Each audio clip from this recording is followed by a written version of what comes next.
But Wolves are back level. Jean-Victor Bellegarde with the goal for the bottom club. So at half-time Molyneux, it is 1 apiece.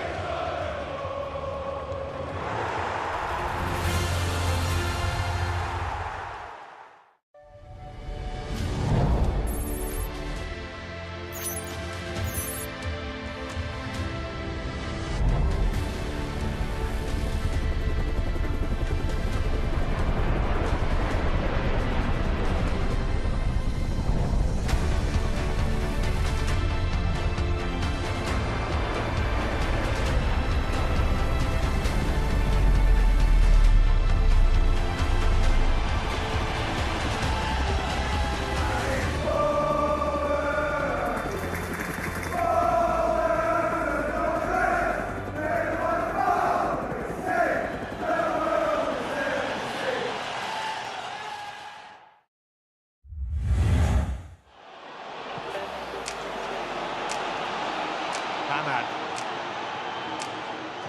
Blocked by Walker-Peters, and that goes again! Ahmad delivers once again for Manchester United. Ahmad. Set back to Eriksson. Back towards Ahmad! This boy is special.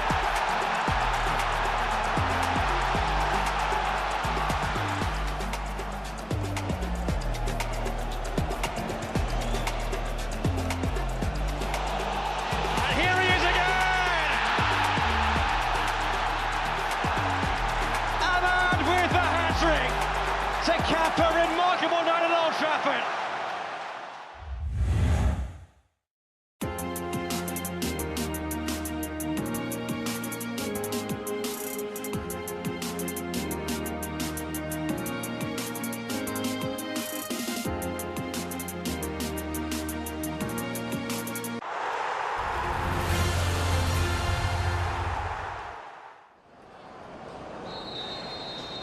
It's Wolves who will get the game going here once again. Maybe not, slight false start.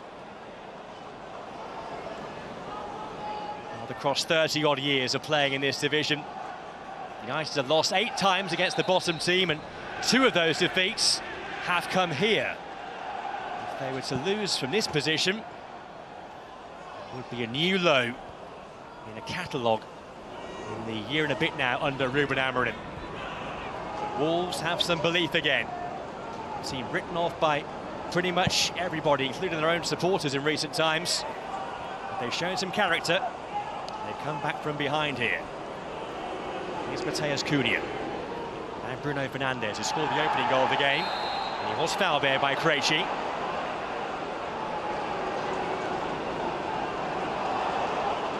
Yellow card shown to Ladislav Krejci. He went a long time in the first half, the referee, without giving any cards, but now he's quite liberal with them. Stopped an attack there, Krejci. Coming into the team today. Quite an obvious foul there in front of the referee. Strandmaster, Herber. Fernandes. Cunha. Mount. Oh, what a pass that is to Mbeumo. Couldn't quite take into his stride. He's supported there by Cunha. And Cunha got the shot in.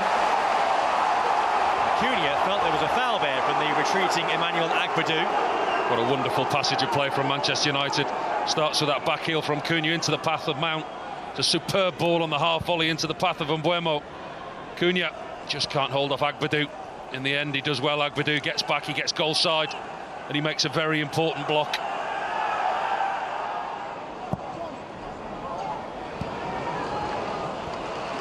Here's Andre. Now Bellegarde, room to move into for him. Touch though was heavy, Shaw in with the tackle.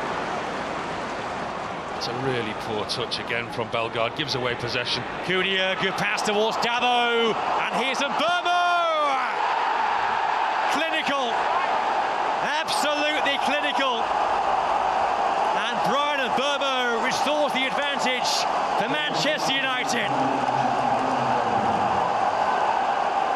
Wolves sliced apart there. And the top scorer, Brian Mbeumo, scores his 7th goal this season to make it 2-1. Sharp, fast, direct, decisive from Manchester United. Very quick play on the turnover of possession. I will check if there was a foul earlier on, but it doesn't look like there was. Once again, Wolves, the masters of their own downfall, giving away possession far too easily, and that's a lovely ball in behind to Dalot. He gets caught in absolute no man's land, goes too far, leaves an empty net. Dalot has the ability to pick a pass to Bryan Mbeumo, perfectly weighted, and he gets one of the easier goals that he'll score from Manchester United.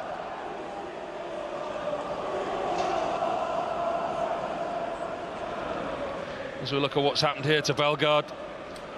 tackle there with Luke Shaw. He wins the ball, Luke Shaw.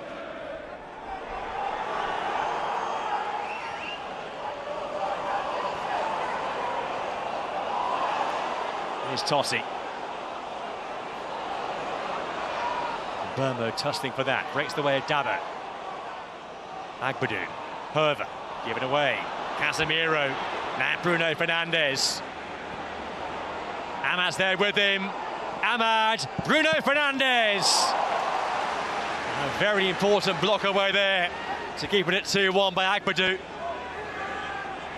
Fernandes, Mount's coming in. And Mason Mount took the chance superbly. Well, he scored the winner in the last away match at Palace a week or so ago. And is that the goal which will seal their success here tonight? Mason Mount on target, a 3-1 lead. Clinical and decisive at last from Manchester United. Amad and Bruno Fernandes, you think that the chance has gone. They recycle the ball, recycle possession. Fernandes gets hold of it again, and it's a brilliant run from Mason Mount, it really is. In between the Wolverhampton Wanderers defenders, they look around at each other, the yellow jerseys. He's not picked up Hoover, Mosquera, neither of them looking at Mount. It's a superb ball from Bruno Fernandes. It's a really good finish from Mason Mount. Piece of clinical play from Manchester United. May have just put the game out of Wolves' reach.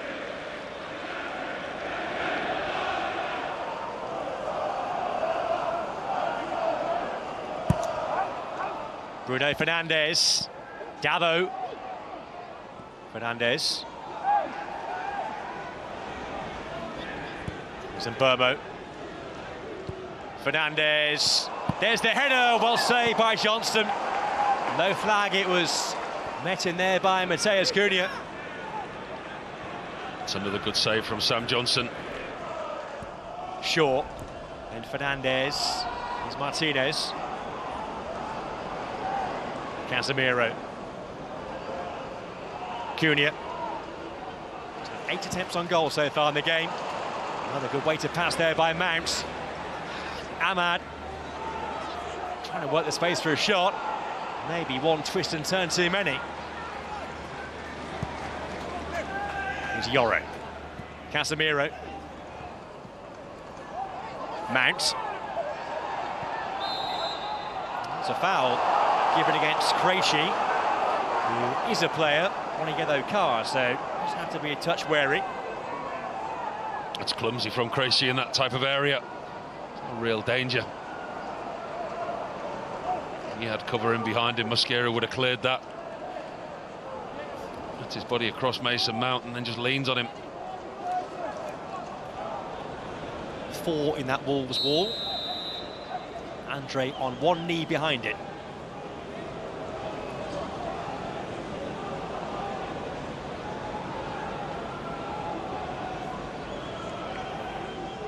Bruno Fernandes, only a shade over the top, and it went over the top. Via a touch, so it will be a corner. That's one of the strangest defensive walls I've seen. What's Andre doing behind it? Fernandes with the corner. It's Amad. It's Amad again. Another block went in. Mount tussling for it. In goes Cunha. It's come out to Bruno Fernandes. It's a bit too deep. And Amad can't keep that one in play. There's a check from the VAR over a possible handball. That point also being made here by Amad. And the referee just being told to delay the restart of play. A good old-fashioned goalmouth scramble, wasn't it? Nobody seemed to make a real clean connection on the ball.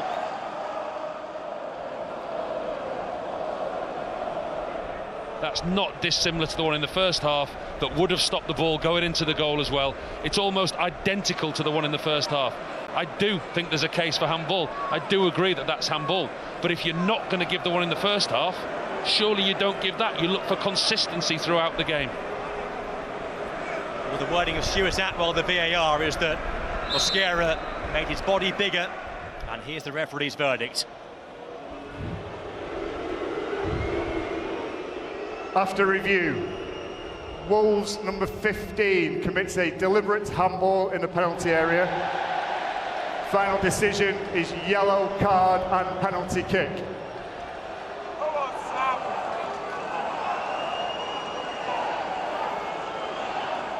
So it is, Bruno Fernandes. It's superbly taken, and it's 4-1 to Manchester United. And is this to be the night where they finally make their move up the Premier League table?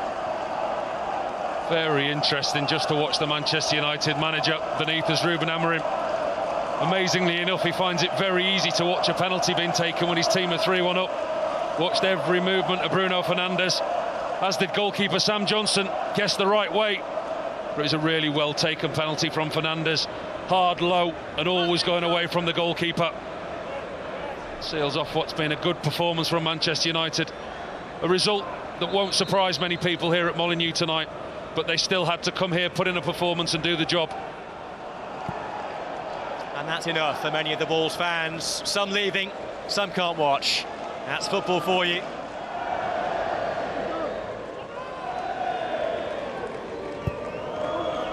Just there towards the Rokodare. There goes Mbermo.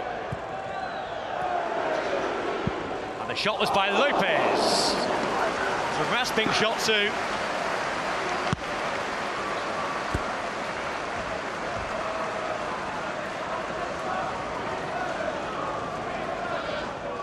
Decent strike from Lopez on his right foot. I'm sure he'd have preferred it on his left. Goalkeeper Lamon's going full stretch. Had nothing to do, the Manchester United goalkeeper, in this second half.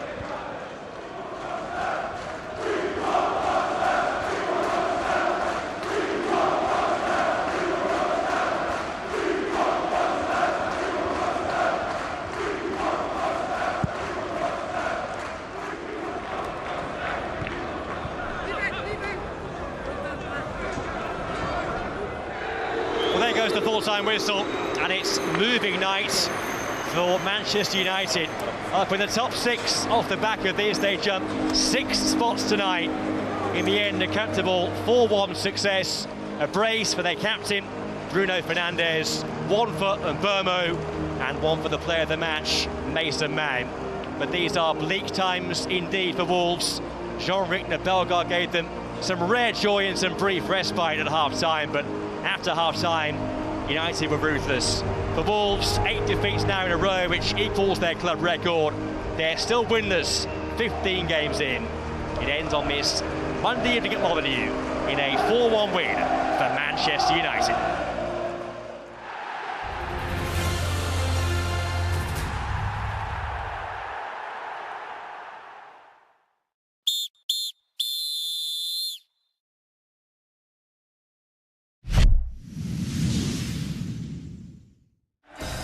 The 2012-13 season signalled the end of an era as retiring Sir Alex Ferguson signed off his 27-year tenure as Manchester United manager. There were plenty of new faces though. Swansea's £2 million addition, Michu, netted 18 goals in his debut campaign, while Aston Villa's Christian Benteke found the net 19 times. Eden Hazard's arrival helped Chelsea top the table going into November, but they failed to win during that month, and the Champions League winning manager Roberto Di Matteo departed the club. Gareth Bale was the catalyst in Tottenham's pursuit of a top 4 place, and his opening strike put them 7 points clear of Arsenal. He scores when he wants! The Welsh winger swept the honours after scoring 21 league goals, including a series of long-range strikes. But Arsenal secured a top 4 place for the 17th consecutive season as they overturned the deficit by winning 26 points from their last 10 matches. Chelsea finished third as Frank Lampard broke Bobby Tambling's club goal-scoring record, Interim manager Rafael Benitez also guided the Blues to glory in the UEFA Europa League final. There was silverware for Wigan Athletic when they won the FA Cup for the first time. 3 days later, though, they ended their 8-year spell in the Premier League, becoming the first team to be relegated and win the FA Cup in the same season. Reading and Queen's Park Rangers joined Wigan. Both teams dropped to the Championship after playing out a 0-0 draw. Joe Hart's 18 clean sheets were the cornerstone for City's second-place finish. It was the third year in a row that the England goalkeeper received the Golden Glove. But it was the golden boot of Robin van Persie that sealed the destination of the title. Signed from rivals Arsenal, the Dutchman was prolific. His hat-trick in their 3-0 win over Aston Villa handed Ferguson his 13th title. Manchester United are champions yet again. United runaway winners, claiming the Premier League crown by an 11-point margin. A fitting farewell to the greatest manager in the modern era.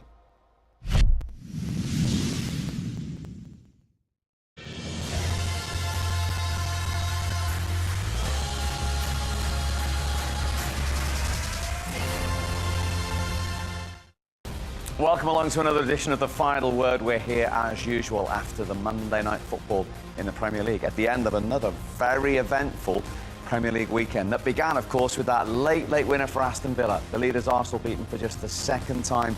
this season on Saturday. Also wins for Everton, Manchester City, Newcastle and Spurs. More points dropped for the champions. Liverpool, Palace also winning. And in the Monday night football, Manchester United convincingly 4-1 away at the bottom club Wolves. As usual on a Monday, Michael is alongside me to dissect all of the headlines, and there's plenty of those, and we will be joined later in the show by a very special current Premier League guest. All that to come after we've begun the roundup of this Premier League weekend, and we begin in the Midlands at Villa Park.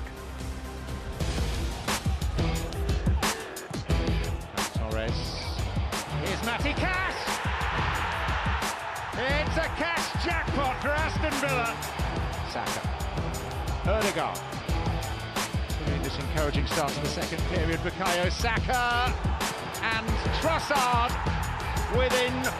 6.5 minutes of coming off the bench. Rodgers, Sancho, Tielemans denied, Buendia denied, Buendia again, Camera has a go. Chaotic scenes. Buendia wins it for Aston Villa, and Aston Villa have downed the leaders in the most dramatic of circumstances. So Guimaraes to deliver, and that is right on top of Dubravka. Bruno Guimaraes. Gordon, that's a brilliant ball for Elanga to chase. He's through. He's brought down. Trouble here for Perez, and he is sent off. Gordon manages to dig out the cross. Strong appeals for handball. The final decision is penalty kick. It will be a Newcastle penalty. Anthony Gordon makes no mistake.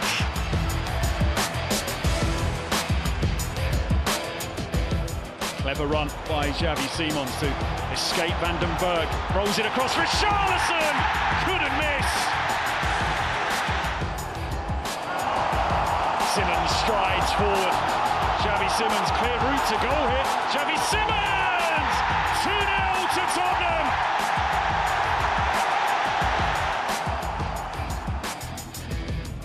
Semenyo here. And he's drilled it! And then incredibly, over the bar, Evan Nilsson. Neto curling that one in towards Garnacho and off the post.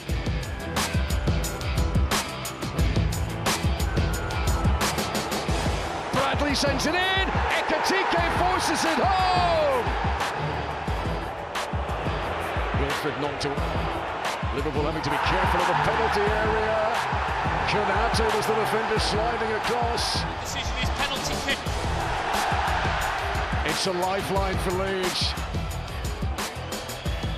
Dominic Calvert-Lewin is rolling back the clock. Onside Stack, chance for Leeds, it's the equaliser! This is Szoboszlai, he's in, and he scores, and Liverpool regain the lead again! Nice delivery, chance for Tanaka! And Leeds have done it again!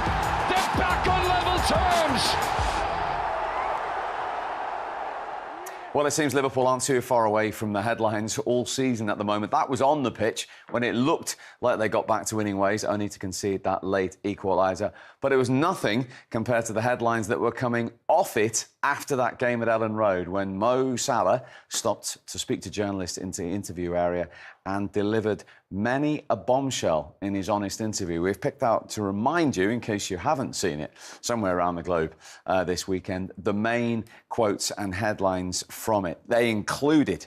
he said this: the third time on the bench, I think for the first time in career, I'm very, very disappointed. It seems like the club has thrown me under the bus. This is how I'm feeling. I think it's very clear that someone wanted me to get all of the blame. I had a good relationship with the manager, and all of a sudden, we don't have any relationship. I don't know why. I will be at Anfield to say goodbye to the fans and go to the Africa Cup of Nations. I don't know what is going to happen when I'm there. Well, Michael, all around the globe, Liverpool fans and indeed Premier League fans are talking about this. The first question I have for you is, what did you make about, forget what he said for a minute, the mere fact that Mo Salah at this stage had done that interview? Well, my initial reaction when I saw the quotes and when I watched the interview were, totally get you, Mo. Totally get how you feel. Totally get the points that you're making. Right. But what are you doing saying that in public? I get it. He's a champion. He wants to break every record. He wants to play every game. He gets in the mood if he doesn't score. He gets in the mood if he doesn't win. He has got the highest of high standards, and he is a champion of a player. And he's carried Liverpool totally, but he's been a huge part in what they've won over the last 7 or 8 years, let's say. But there always is a but. And you simply, in a team game, cannot say some of the quotes that you've just read out. The top one is absolutely fine. Third one in my career. I've been on the bench. I'm disappointed. That's okay in isolation. But then to start accusing people of getting thrown under the bus,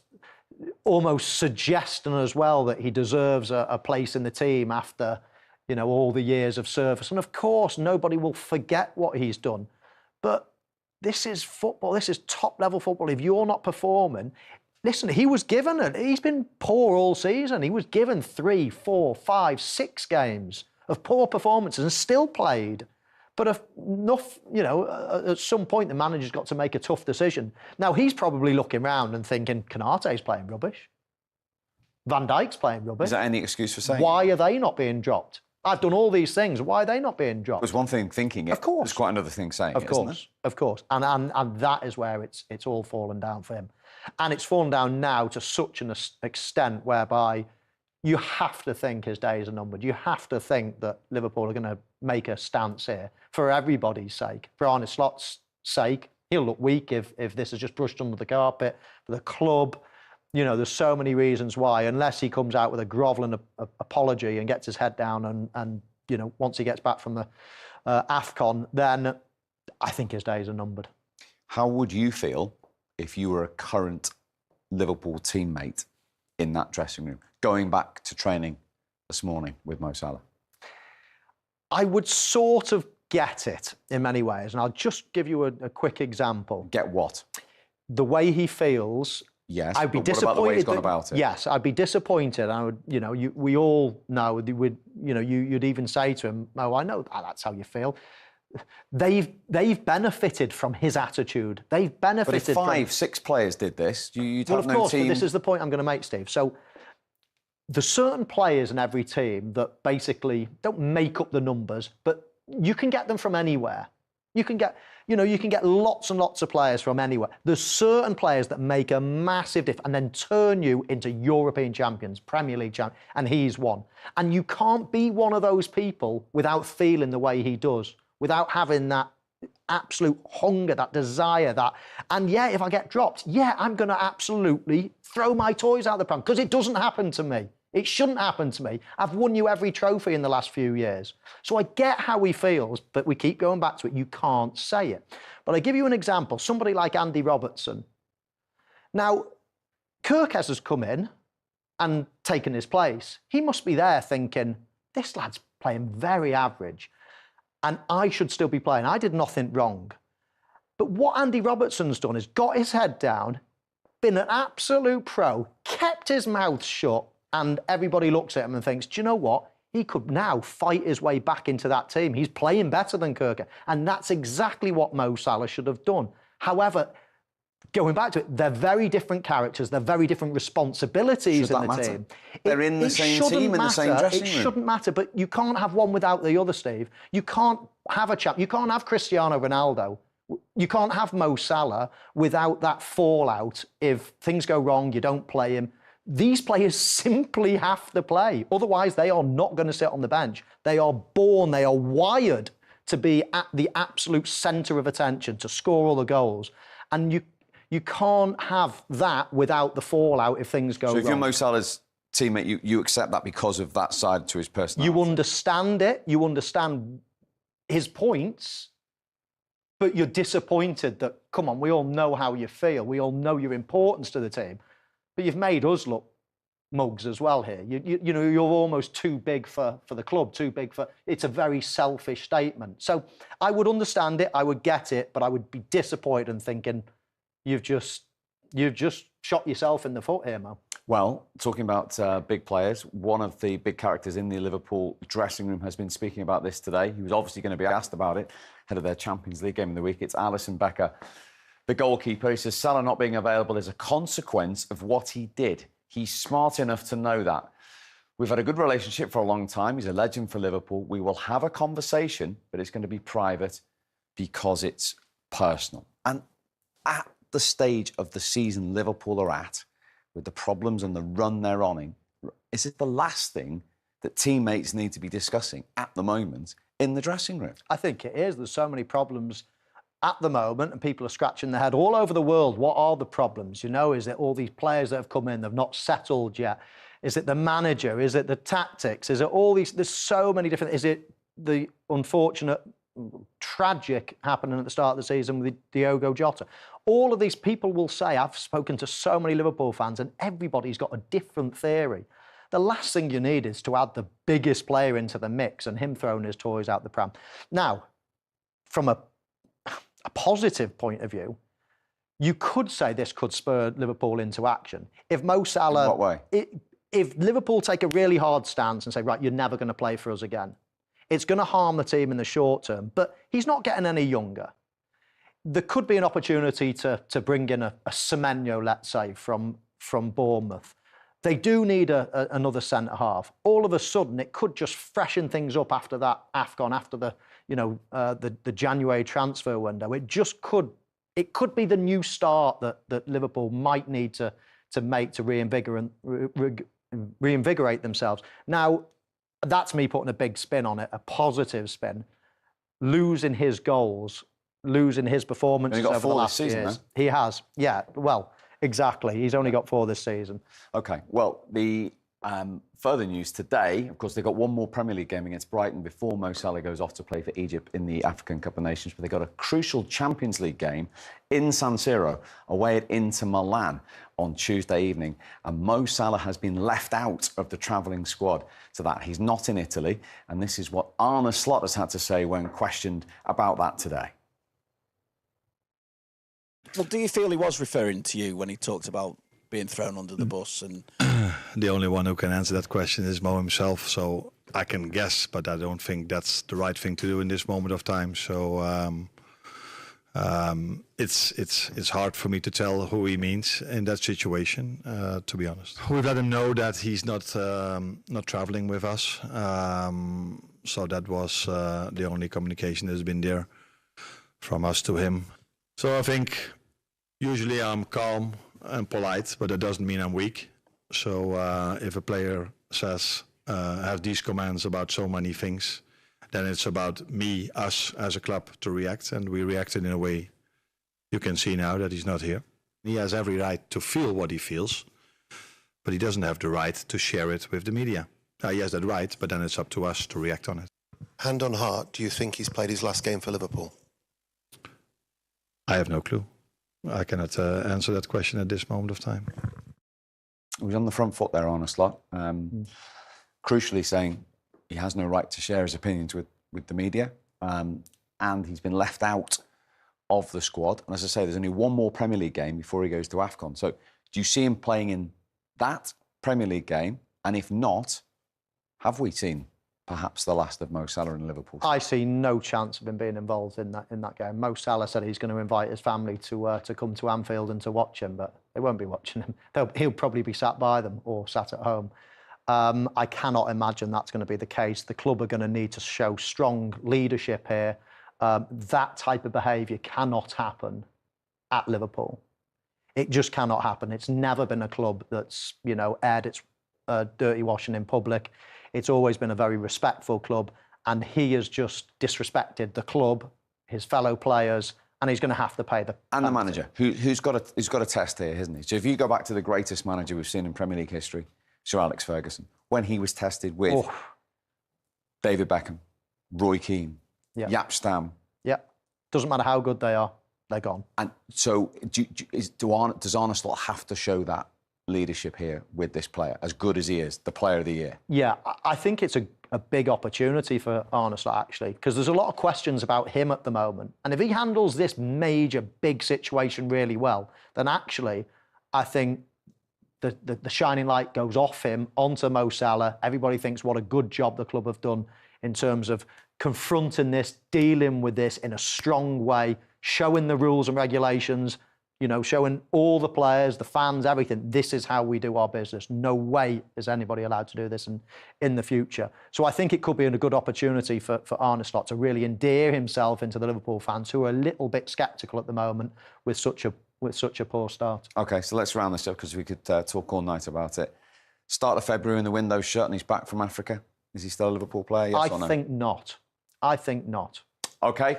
Everyone's got an opinion on it. It will run on and on. But we'll get back to the action when we come back. And someone who's been right at the heart of it on the other side of Merseyside is our special guest, and joins us, amongst other things, to look back on a big 3 points next.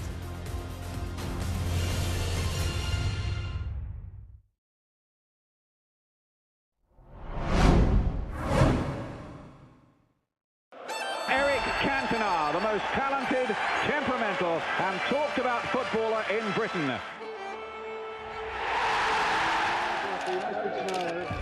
Cantona!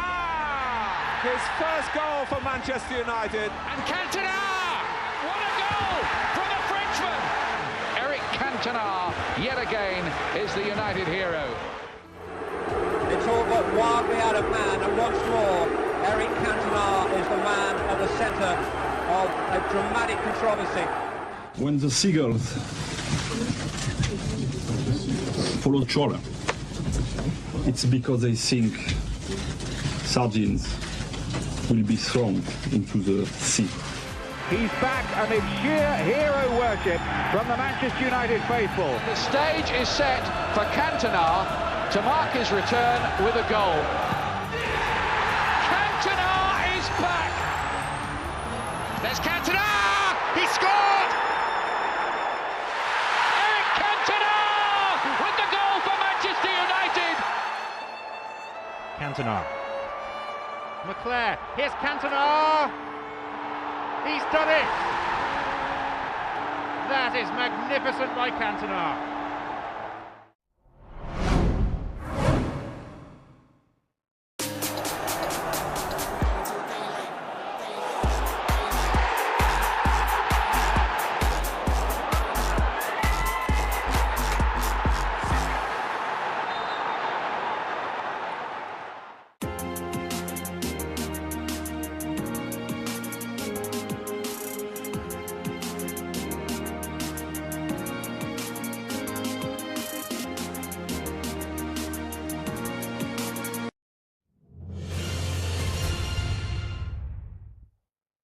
Welcome back to The Final Word. Let's continue our review of the Premier League weekend. The Monday Night Football saw Manchester United go to Wolves, and that, of course, meant a return to Molineux for a very familiar face, Matthias Cunha, who left in the summer for £62.5 million. And that is where we begin our review of the weekend. Fernandes, Mount coming in! Michael Salisbury confirmed a penalty against Yersa Mosquera. Bruno Fernandes. It's superbly taken, and it's 4-1.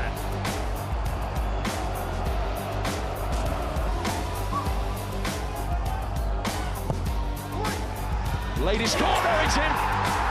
Gahey claims it. The Eagles have landed it. A place in the top four theirs. Here's Wilson. Got Bowen up with him. Wilson's such a canny customer. Bowen! It's in!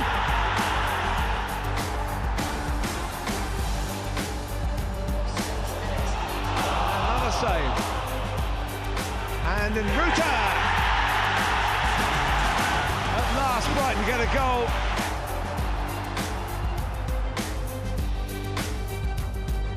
Diaz.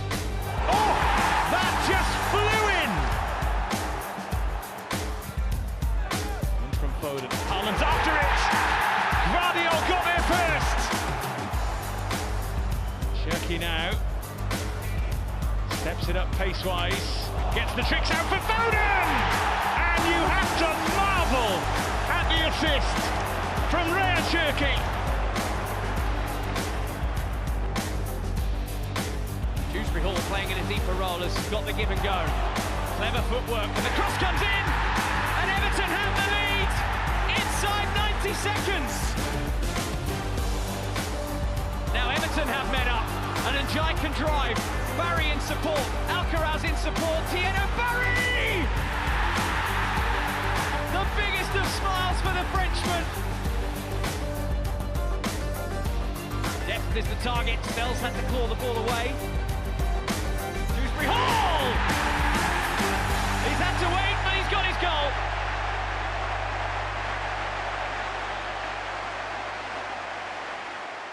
Yeah, Keane and Dewsbury Hall getting a big hug there from his captain, James Tarkowski,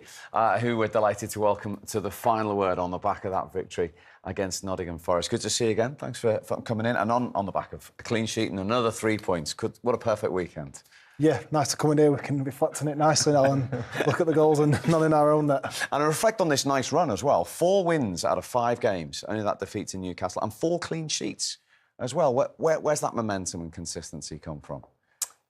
Yeah, if you looked at the little run before this, we actually tight games and we just couldn't find a way to get a clean sheet. So it's nice in this little run here that you can see the 4 clean sheets with the 4 wins. A very disappointing result within the middle of that, but that's almost spurred us on to go and get them 2 big results following on from there, and yeah, pushed us right up the table. Yeah, many headlines at the weekend, but I think before we see the goal, give us a sense of how pleased everyone at the club was for Tieno Barry at the 17th attempt to score his first for the club after a big move for him personally to come to the Premier League. Yeah, absolutely massive. He's a young lad. He's got a lot of talent. He works ever so hard. And recently his performances have really improved. His hold-up play has been great. He's been winning flick-ons in the United game away. He won, I think, 14 aerial duels, which was like a record for the league. And you can see that the talent he's got. He's super athletic, and he just couldn't find a goal. And then, thankfully, at the weekend, I'm sure we'll see now, he scored a great goal for himself and gets himself off the mark. And you know what goal scorers need and how big this is for Tieno Barry. Who knows where this is going to take him. He's been desperate for this goal for so long, and you could see the Everton players, you know, the joy on their face when he did it. And actually, it's a very good goal as well, not just the finish, but his run. I thought it was a brilliant run. We'll see it again now from a wider angle. Now, when the ball is picked up there, obviously he can run in this direction, but I think he must pick up the sight that he's going to actually fill in a space that's already filled. So he almost diverts his run and changes the direction, and he goes wide enough for the ball to be played in and for him to hit it with a first-time touch. You've got no time to take a touch in that situation, so he gives himself so much width, but it doesn't take him so far outside the goal that he makes the finish difficult. He gives him a lovely angle that he can just place it into that far corner. So I thought it was a really good run, a well-timed run, and great angle to his run as well that enabled him to finish first time. And you can see the reaction on everybody's face. He deserved it. Everybody wants it so badly for him. And who knows now, he might just go on that little bit of a good run with a bit of confidence. Yeah, so pleased for him. So pleased for him. As I said, he's been working ever so hard. he's been bringing loads of quality to the game and just couldn't find that final detail to get a goal. And thankfully at the weekend he made a brilliant run, as Michael said, opened the goal up for himself and slotted away perfectly to take us to a 2-0 lead. Now, he's got his goal, but one of the standouts, apart from the clean sheets and the defenders, before you muck in, are the three players that have been playing consistently behind him, Grealish and Jai and Dewsbury Hall. We've commented on the show many times, haven't we? What a lovely blend Everton have got there. Yeah, most goals have got their fingerprints on it at the moment. Let's have a look at a couple of them here. I mean, all three of them can score, all three of them can create, and it's just a great mix at the minute. We pick it up here, and Jai, Dewsbury Hall, and of course Jack Grealish on the left. And this goal in particular, all three players have a big role to play in it. We talk about Barry having a little bit of a lack of confidence at the minute. Well, no such thing with these three. They're absolutely flying all season, sharing the goals around. Again, we see here, you know, the three musketeers. We've got Jai. I think this is Dewsbury Hall just coming into the picture again, and the way they interact with each other. Yes, they have their own set positions, but then they interact so well. And again, look at that, 1, 2, 3, all three players. And this is a goal I liked. OK, it didn't involve Njai, but Dewsbury Hall running off Jack Grealish on this occasion. So this is a real good trio at the moment. And of course, Everton are playing fantastically well from back to front. But those three are something that I felt that Everton have lacked in recent years. People that can unlock a defence, can score goals. It's always been reliant on keeping clean sheets to try to get points. Yeah, that wasn't the problem, particularly when you stayed up. So in the dressing room, when you see players of that ilk arriving and then combining, I think you said to me at the start of the season, the moment Jack Grealish walked in, the whole level of training went up, for example. What does that do to the whole group? Yeah, well, first of all, Jack, we know the level he's been at. Won the treble, played for Manchester City, outstanding player. And I think, as I said, the level of the whole training's just risen from him. And people have stepped up even more. We knew Iliman Ndiaye was an excellent player, but he seems to have gone on to another level since Jack's arrived. And Kiernan as well, he calls them the Holy Shinity, not the Three Musketeers, because they've all got the low shin pads. But no, Kiernan's been excellent as well. He's had to play a bit deeper recently with a lack of midfielders. His energy is unbelievable. He covers so much ground, but great quality as well, and 4 goals for midfield as well. So yeah, the three of them have been incredible so far, and all got different qualities. Iliman can carry the ball really well, so you can sort of leave him to himself just to sort of squirm out of tight areas. And then Jack and Kiernan have got like a nice little combination going where they seem to find each other with passes, with little combinations, little 1-2s. And yeah, all involved in scoring and creating goals. And it must be fantastic when you're in tight games as a defender to look up and see how they can get the ball up the pitch and relieve that pressure on you guys. Yeah, but the United game was massive. We had 10 men, and especially in the first half, those three and James Garner were unbelievable for us because they just took the pressure off us. We'd defend the box, get the ball to them, they'd have the combinations, little passing, link ups of play, take us up the pitch. And as a defence, it just gives you that breather. So being able to rely on the players of the quality that they've got, it's been great for us. And yeah, as you can see, they've already started getting goal involvements and goals win matches. They certainly do, and it's got them in the top 7 at the moment for Everton. So keep it going. Thank you very much indeed. James Tarkowski, the current captain of Everton. They have high aspirations looking upwards on another very eventful weekend in the Premier League. From the three of us, thanks for being with us. We'll see you soon.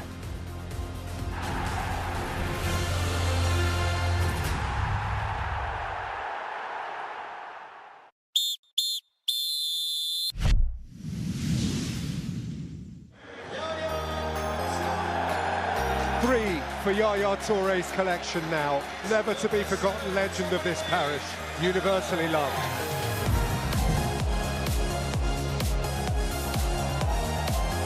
Yaya Touré worked it well. Oh, yes! Well, City have refound their goal-scoring touch. That's a screamer.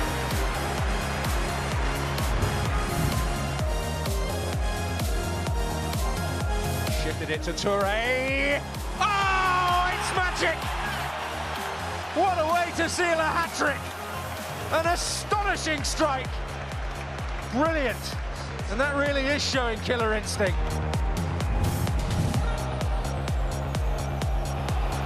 So can City bring up the century of goals tonight? It's Yaya Touré.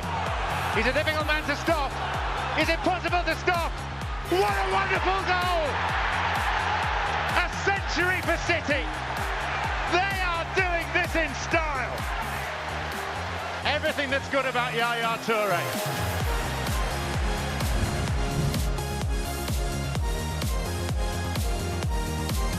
Tanya. Toure. Oh, that is a gorgeous goal. What a deft finish from Yaya Toure. That was brilliant. A sort of carpet slippers finish from Yaya Toure. There was almost no contact with the ball.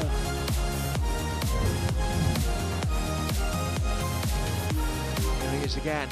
He's able to receive the ball unchallenged, then make his way forward with aplomb. Just too easy for Manchester City. It's his first goal here at the Etihad since March of last year.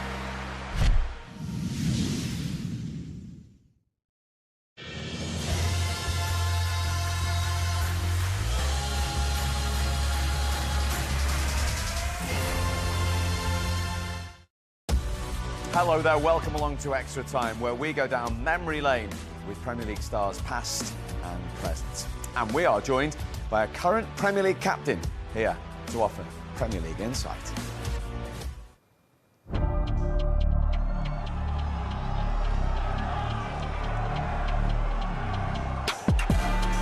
Oh, really good challenge that. Dealt with by Tarkowski. Well, he's the definition of commitment, isn't he? James Tarkowski against his former club. No nonsense from Tarkowski. He's had a terrific season.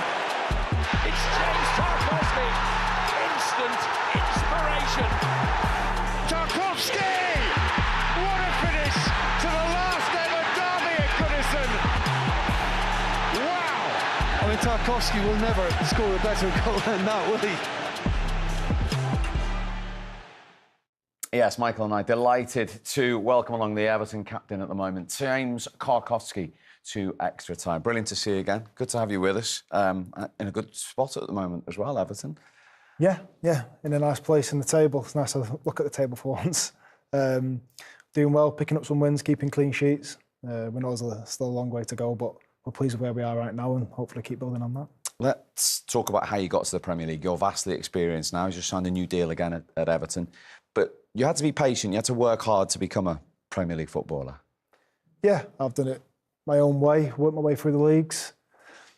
When I was in League One playing at Oldham, I never really thought I was going to be a Premier League footballer. Really? Not really, no. You never really know what level you're at, and it's only until you go and compete at that level and week in, week out, you see that you're able to do it. So I sort of gradually worked my way through the leagues, and every time I stepped up a level, I felt like I was comfortable and I could sort of go another level again. And as I just worked my way up, I just ended up getting there, and I've managed to stay there ever since.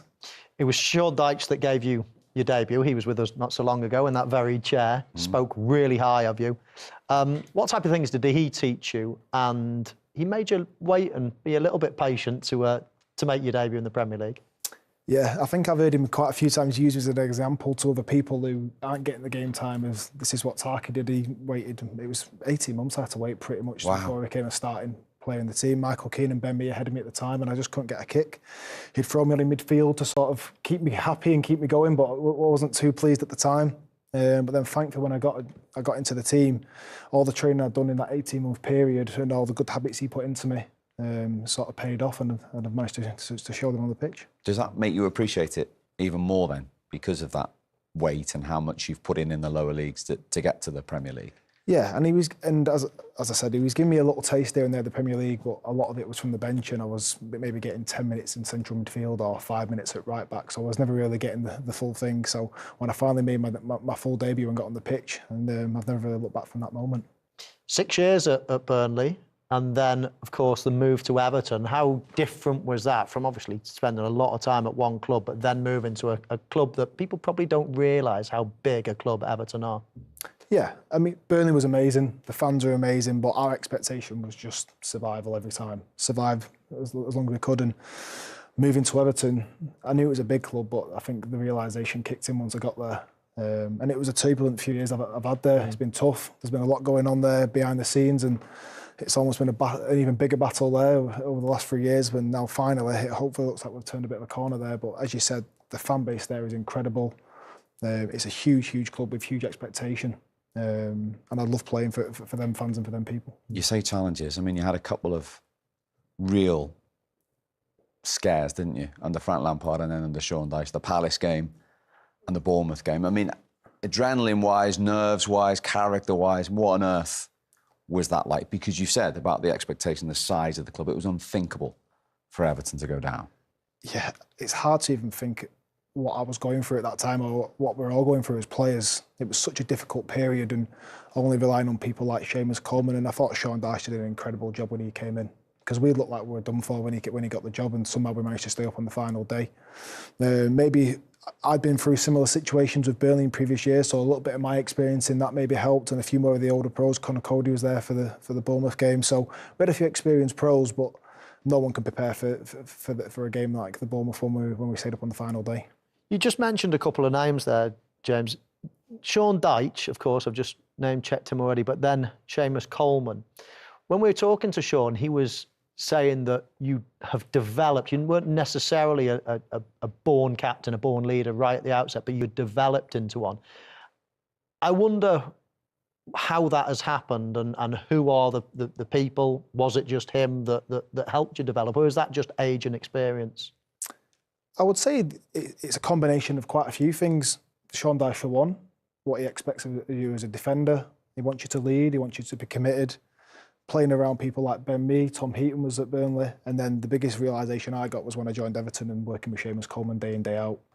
He's a natural-born leader. The way he speaks in front of people, the way he treats everybody, the respect he's got from every person in the club, from the players, the staff, the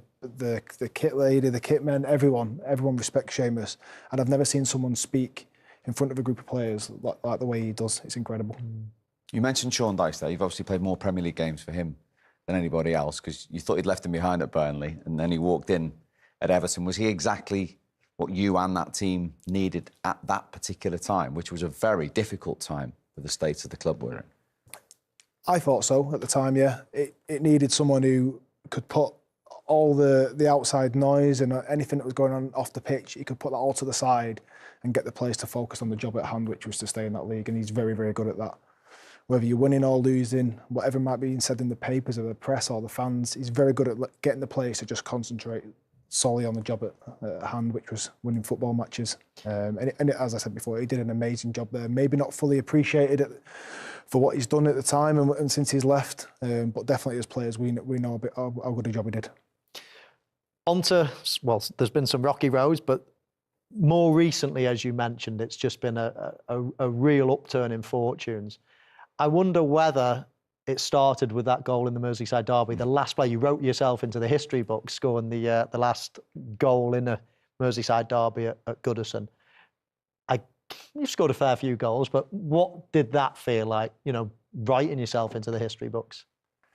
It's probably hard to put into words, and probably in terms of the feeling that my body felt, besides the birth of my children, so my wife's happy. It's all right, your wife's not watching. Yeah,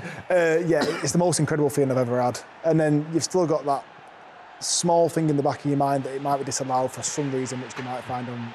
VAR. But thankfully it stood, and yeah, emotion just overtook me there. I don't really know what I'm doing. I'm cupping my ears, I'm de-sliding. It's about 10 celebrations into one moment, but yeah, nothing can prepare anyone for a goal like that, I don't think. And thankfully it was me that put it in the back of the net. Listen, I was lucky enough to be there. I was lucky enough to speak to you afterwards. But the sheer size of the event, we knew what it was. But to do it like that, and I don't think it sunk in that night. Do you think it'll only sink in actually when you stop playing and you look back and you watch it over and over again? Yeah. Because that is a goal that will be talked about in 100 years' time. Yeah, there's iconic moments in football, and I can probably think of other ones that I've watched on Premier League years and watched back. Not on the blue side of Merseyside, let me tell you. You're probably right. Maybe 10, 15 years it'll fully sink in when people are still speaking to me about that one moment. Do you still get stopped by Evertonians and talked about that? It's the only thing that anyone ever asks me about now. I could have played 1,000 games for Everton. I know for sure that's the only thing that people will ever ask me about, which I don't mind because it's a nice. That's amazing though, isn't it, really? Yeah, it was incredible. The whole night and occasion there was incredible. To finish like that, it was only a draw, but it was much more than a draw when you think of the grand scheme of things. And good times have kept rolling. now in a new stadium, new ownership, new manager, almost new players. I mean, Everton is looking like a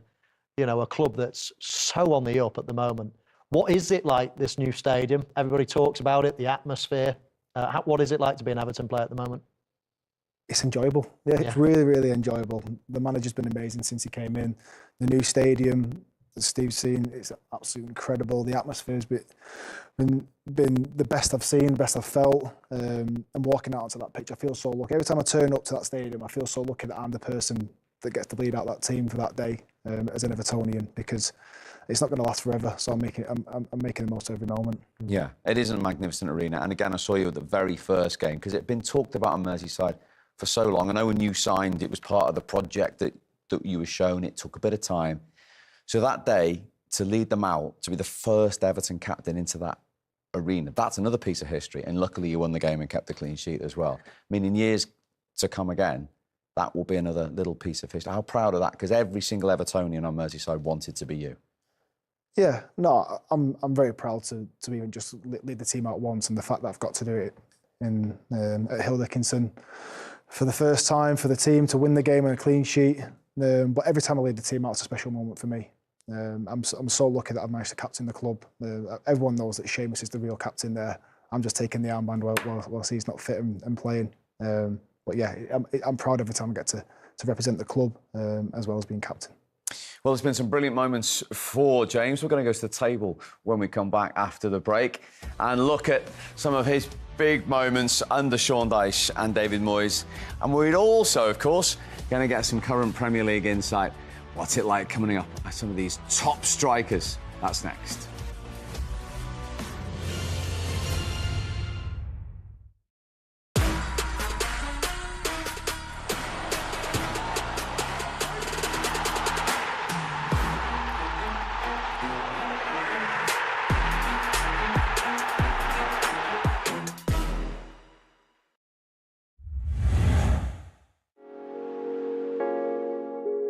Throughout this, we can decide on each pair who scored the better goal. Can you tell me here, again, imagine you use your imagination. My thought process was, because when I was running through, like at this moment, I look at the keeper, I know he's so close, so I thought I have to move it. Move the ball at that angle. Yeah, but the way you move is quite remarkable, I have to say. It's very, very, very good. That's brilliant. That is a very good goal. What a goal! And the way he danced around the goalkeeper there was fantastic. Can I ask about your celebration? This with the hands that you do? Cold. Yeah. Is it because of that? Yeah. Who's this against Liverpool? This is against Liverpool, yes. I mean, this was my ability. The 1-to-1, it was my main ability. So the goalkeeper came in. I just moved the ball. Yeah, it was again, as I said, it was my the reaction time was I was quite fast. So round one, the 1v1s, who's the better? Well, if I can express, I go first. I think your 1-to-1 is magnificent. I have to say, I'm very impressed. So if I have to vote, and I vote honestly, I give it to you.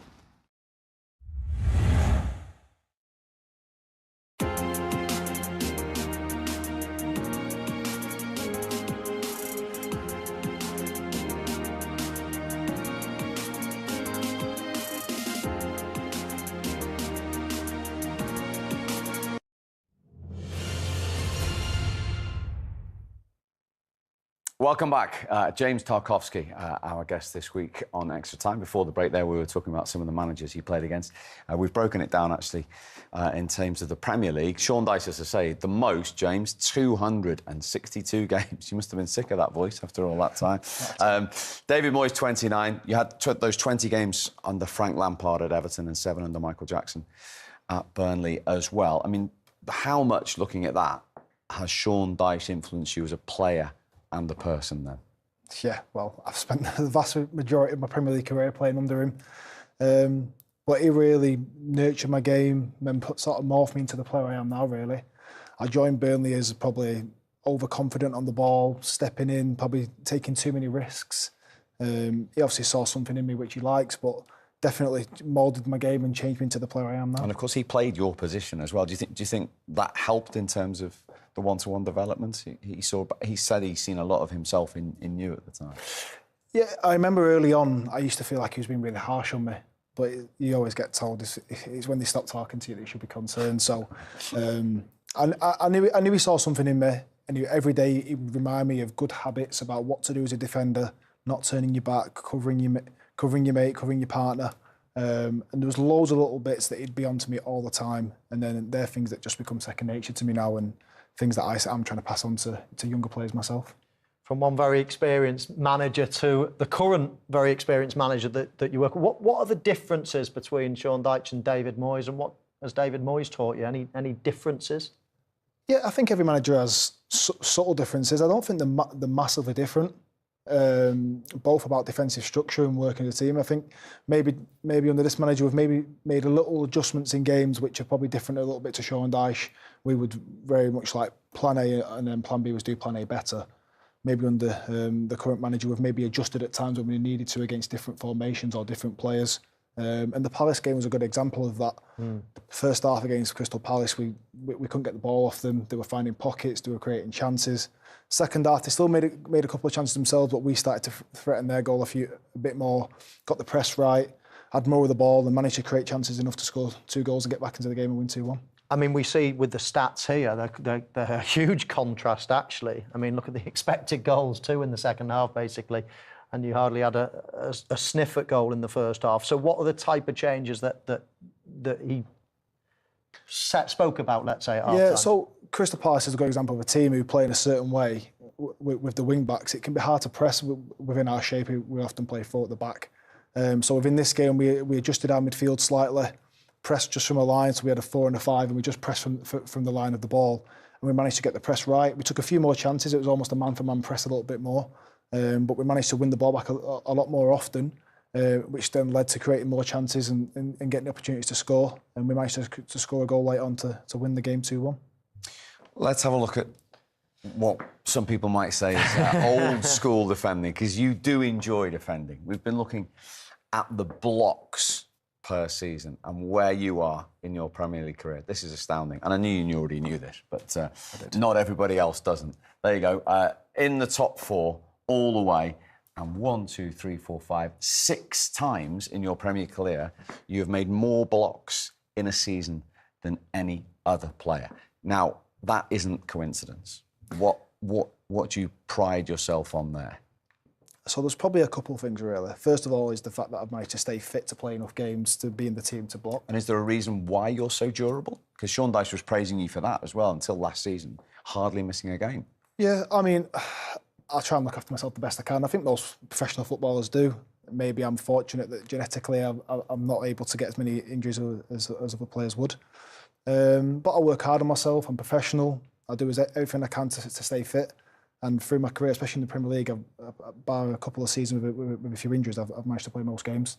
And then going on to the blocks, that's one of the habits which Sean Dyche taught me when I first joined. Not turning your back. I often just I watch a lot of football, so I'm often looking at people's habits of like what they like to do when they're shooting.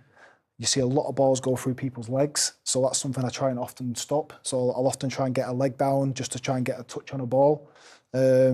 Reading people's body language, when they might shoot, when they might not shoot. And yeah, just things which I said became second nature, was just positioning, getting myself in the right area, reading people, reading body language, and yeah, getting in the way of that ball. We've looked at your block season by season.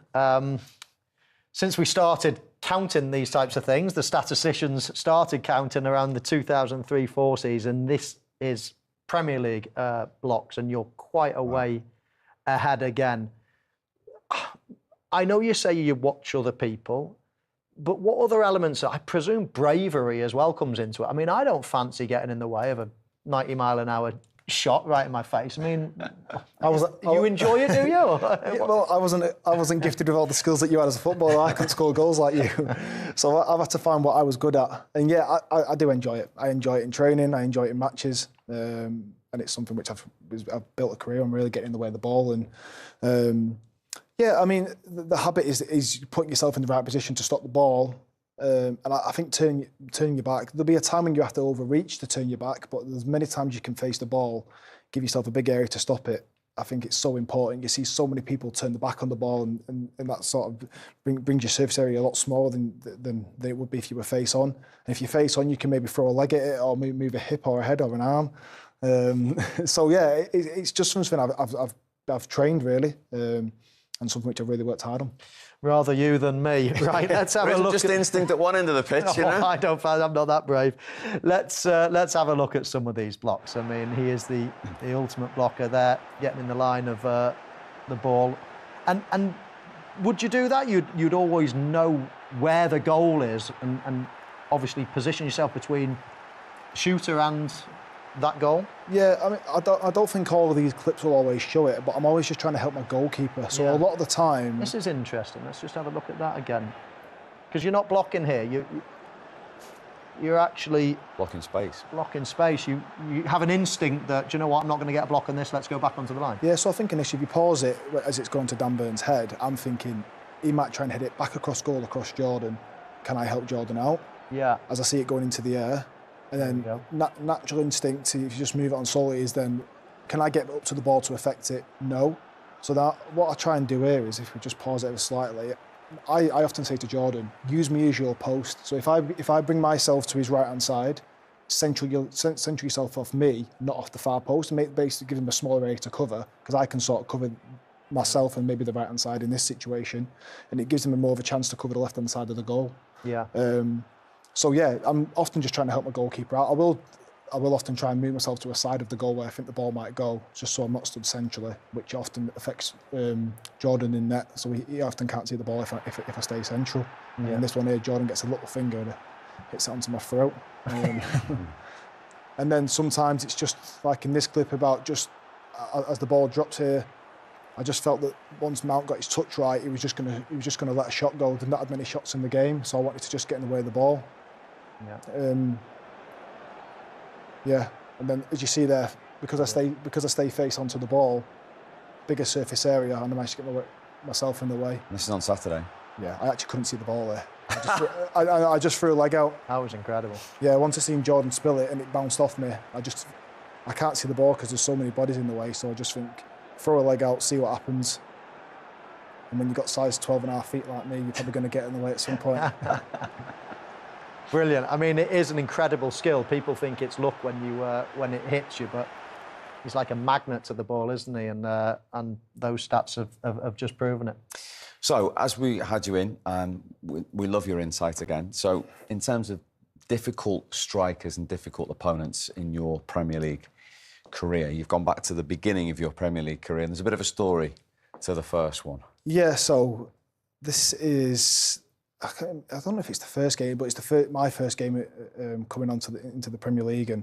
it was my first sort of insight into what Premier League football's about. And as you can see, I'm not small, and Hazard wasn't known for being physically too strong, but You played in midfield here as well? It's midfield, yeah, midfield too. And this is Sean Dyche just sort of giving me a moment, but I quickly realised that people like Hazard could strip me off the ball quite easily. Low centre of gravity. Low centre of gravity. Strong boy. Most other people, I always felt like if I got a hand on them, I was just going to throw them off the ball and I'd take the ball off them. But I soon realised that players at this level are stronger, a lot quicker than me. And just using his body to get in the way there, I always felt like physically I was going to be able to just bully people. And this was a real insight into Premier League football. And how long was Hazard on?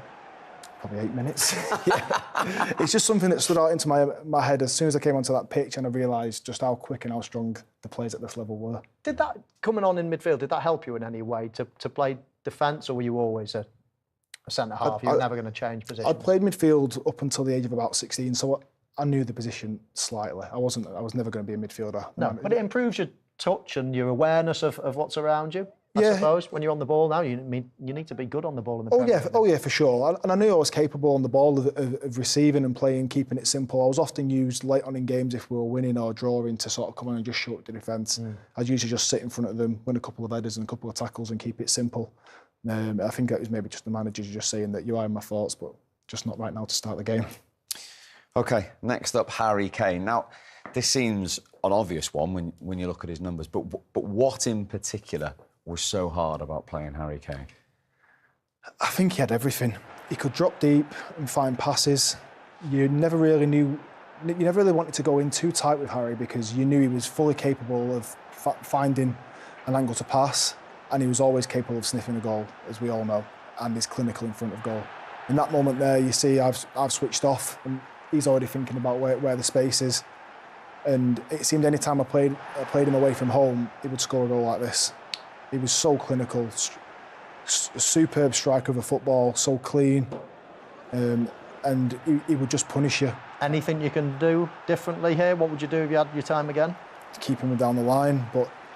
I think if he his left foot, yeah, and then you give him half a yard. He hits it so well, doesn't he? So well. Yeah. And his positioning, James, as well, because we saw, particularly towards the end of his Premier League career, everyone said he was a 9.5 and all that business, but he did drop deep from a defender's point of view. Oh no, he did, and we all know he's fully capable of finding a pass from anywhere. The amount of times he used to find Son running in behind us anytime. And this is you heading the ball actually here, James. And the other box. The other end as well. Stopping you on the other end. Yeah, I mean, Harry was fully capable of creating goals and scoring goals. Super intelligent, not super quick or super mobile, but he could make an unbelievable run, or he could find someone with a pass if they were making a run. And as I said, anytime, especially away from home, we played against him, he always seemed to punish us. How hard is it to, you talk about somebody like Harry Kane that can drop in that area and the problems it gives you. Obviously, there's people that go behind. I'm sure they give you headaches as well. What's the type of centre forward that you least like playing against? What attribute do you not like? I'm quite comfortable with the physicality of the game. I quite enjoy the sort of bumping into each other, going for headers, winning tackles. So it's the intelligence of players like a Harry who knows when to go and drop into space and drag me out of position. And then if I get dragged out of position, can he exploit the space behind me with a pass or with a run? So probably the intelligence of players, and at this level, as you'll know, most of the strikers are very intelligent. They know where to find space. They know where to peel off you. They know when to maybe make an unselfish run to drag you out of position. So most people at this level are super difficult to play against. Well, let's get to the talking of difficult the fastest man to 100 Premier League goals. I mean, you've faced him many times. I mean, people call him superhuman, a computer striker. I mean, what is it playing against Erling Haaland? He cannot touch the ball for 65 minutes, and then as soon as he gets half a chance, half a sniff, he's going to punish you. As you can see there. If he gets a chance, he scores. That's as simple as that. So the only way you stop him is by not giving it any opportunity. And he's punished us every time we've played against him, every time he's got a chance. You can see that's an unbelievable strike for a goal. And you see the pace of him here, because Jared's no slouch, but he gets away from Jared, he's strong. That's the thing, isn't it, with Haaland? I mean, I've always thought strikers can have one real strong attribute, but you play high against him, he can kill you. If you play a low block against him, he's so big and strong. Yeah. I mean, he can do this to you as well. You can even take that back a little. You can see the intelligence of him. Everyone else, as the ball goes behind, you see us all scrambling to get back to the line. He just pulls out back. And then clinical, finishes again. Yeah. And then this is the final one that he scored against us. Hopefully no more from this point onwards. Once again, finds a space, gets a shot off. Don't manage to move my feet quick enough and goal again. No matter what you do, he's not an easy one to defend against. In fact, Hazard, Kane and Haaland, three of the best we've ever seen, Steve. Certainly. Listen, that was really interesting insight. I hope you've enjoyed it. Thanks for being with us again. Thanks very much. Top man. Keep up the good work. Thank you. Yes, all the best for the rest of the season, because Everton currently in those European places. We will be back, Michael and I, next Monday Night Football. Our thanks again to James. From the three of us, thanks for being with us. We'll see you soon.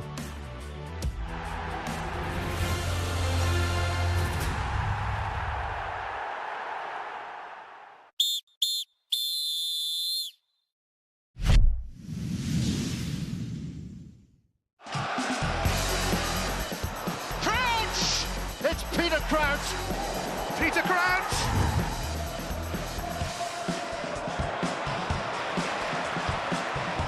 Here's Pennant's cross. There's Crouch! Oh, what about it? What about it from Peter Crouch? That is ringing the new year in style. What a fabulous finish.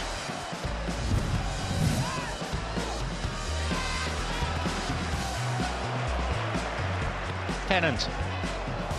Here's Crouch, chance for the third! What a goal. Fantastic hat-trick by Peter Crouch. Ball into the Stoke box from Papa Bouba Diop. Defoe's won it back for Portsmouth. Crouch! Oh, superb from Peter Crouch! An absolutely majestic finish! That'll be a goal of the season contender because striking a ball like that is one of the hardest skills there is. Here comes Kabul. It's a very powerful run from the Spurs man. And Crouch has put it in this time. This could be the goal that means the Champions League for Tottenham Hotspur.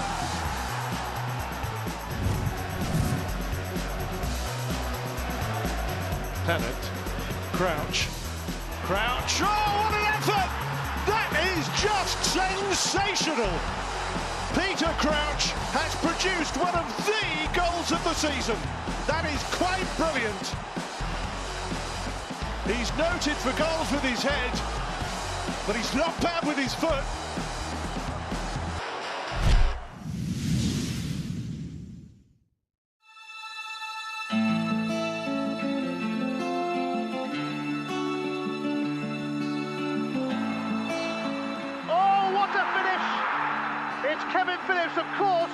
I wanted to score goals. It was as simple as that. You know when the ball lands in the back of the net, that Kevin Phillips was there, a natural-born goal scorer.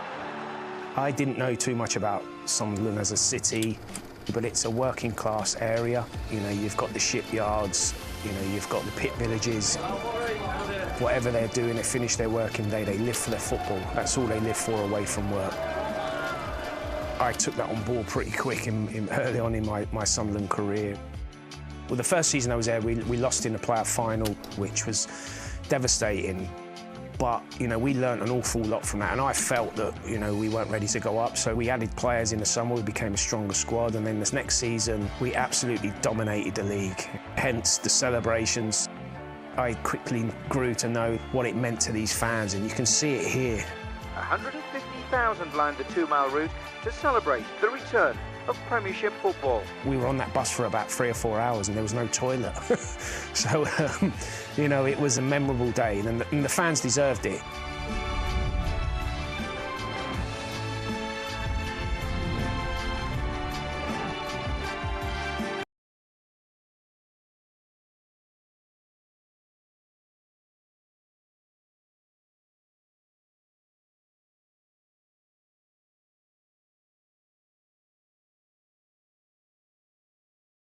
แล้วมันกินแดนเข้ามาครับ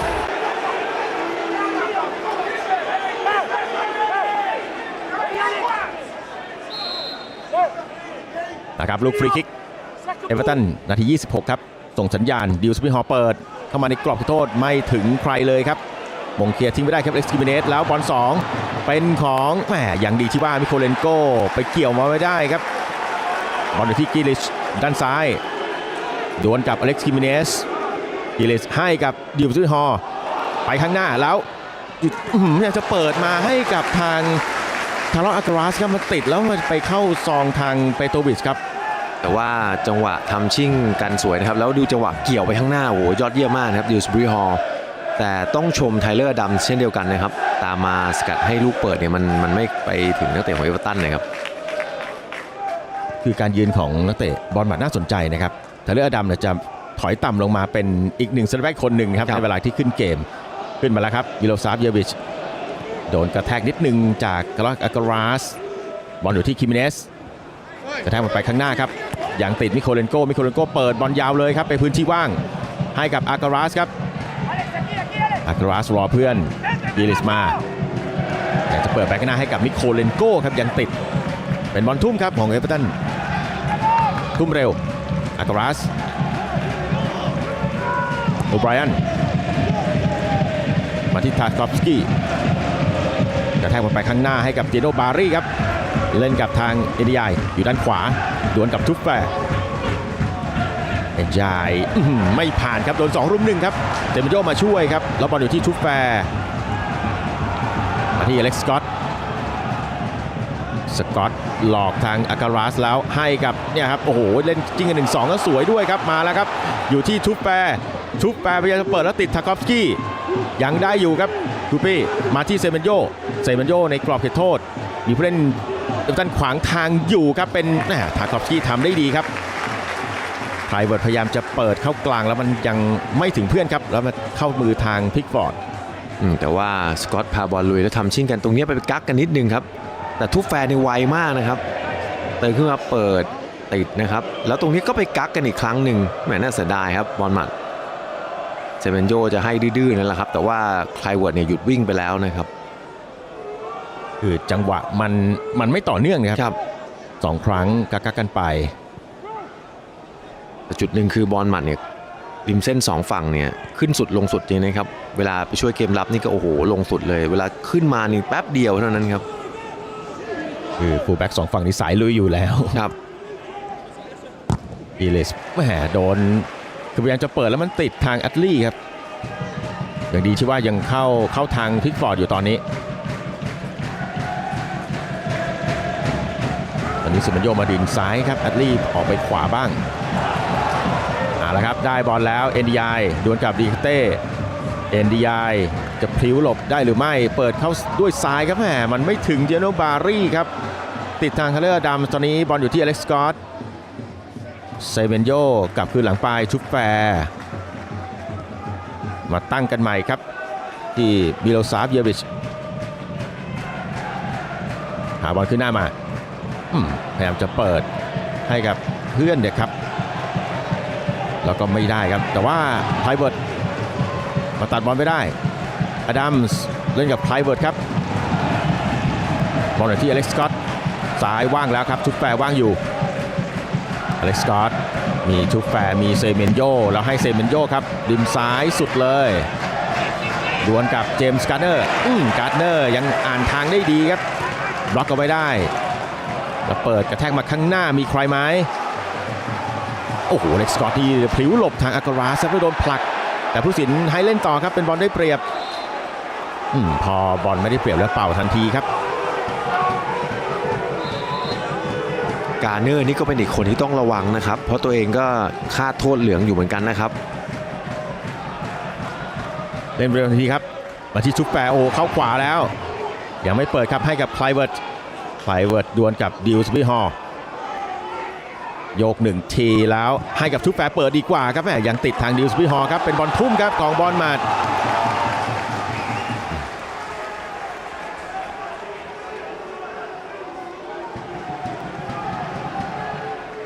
วันนี้ยังไม่ได้แผงฤทธิ์นะครับแต่ถ้าเขาจะมาเขาก็มาทันทีครับเซเมนโยครับให้กับชุบแปไม่ได้ครอสครับเล่นสั้นๆให้กับไพรเวิร์ดมาที่เซเมนโยโอ้โหเล่นจริงกันสวยเลยครับทุบแฟร์หลุดแล้วเปิดยัดมาตรงกลางครับแม่ยังติดทางทาคอฟสกี้ไม่ออกครับเกียรติการ์เนอร์เล่นได้เล่นกับทางเอ็นดีไอยอมเปิดออกด้านซ้ายด้านขวาเลยครับคือเพราะว่ามันโดนบีบนะฮะครับให้มันพ้นหน้าบากประตูมาก่อนนะครับโอ้ทุบแฟร์นี่เติมไม่หยุดจริงๆครับแล้วเล่นกับทางเซเมนโยเห็นหลายๆครั้งแล้วนะครับที่เล่นแล้วมันลงตัวด้วยกันเลยนะครับอเล็กซ์สกอตนี่ก็โชว์ฟอร์มได้อย่างดีเยี่ยมเลยครับในช่วง30 นาทีแรกเดียกิเต้เปโตวิชบอลยาวไปข้างหน้าพยายามจะให้กับครูปี้ครับมันลึกเกินไปครับพิกฟอร์ดปล่อยบอลให้กับทางเจคโอไบรอันอีโวกุนัมจับบอลไม่ดีครับแล้วอย่างดีที่ว่าเหลี่ยมเขายังเรียกฟาวล์ได้นะครับจากอเล็กซ์สกอตครับใจหายวาบเลยครับว่าเสียบอลตรงนั้นนี่เรื่องใหญ่นะครับแต่บอลแรกยาวครับสกอตจะเข้ามาขวางแต่ว่าผู้ตัดสินก็เป่าฟาวล์ไปจิมโรบุนัมนี่โดนวิจารณ์เยอะเหมือนกันนะครับทำบอลเสียบ่อยจับบอลแรกยังไม่ดีเท่าไหร่นะครับดิฟอร์ดครับจะเปิดให้กับจิโนบารี่ครับยังติดทางเทเลอร์ดัมส์เปโตวิชปล่อยบอลให้กับดิอากิเต้ให้เซเมนโยมาเซเมนโยโดน2 รุม 1แต่ไม่มีปัญหาครับอดัมส์ ออกซ้ายเดียกิเต้ชุดแปะตอนนี้เริ่มจับจังหวะการเล่นได้ดีนะครับสำหรับบอลหมัดไปข้างหน้าให้กับเซเมนโยไม่ถึงครับคอฟสกี้เคลียร์ไปได้การ์เดอร์เปิดบอลแล้วมันไปติดบล็อกแล้วเข้าทางเอดีไฮแล้วเขาไม่รู้ตัวนะครับบอลออกข้างเลยครับเป็นบอลทุ่มของบอลหมัดครับเดียกิเต้เรโตวิชมิโลซาฟเยวิชครับเนี่ยเซนเตอร์ของบอลหมัดเขาไม่ได้ยืนชิดกันนะครับ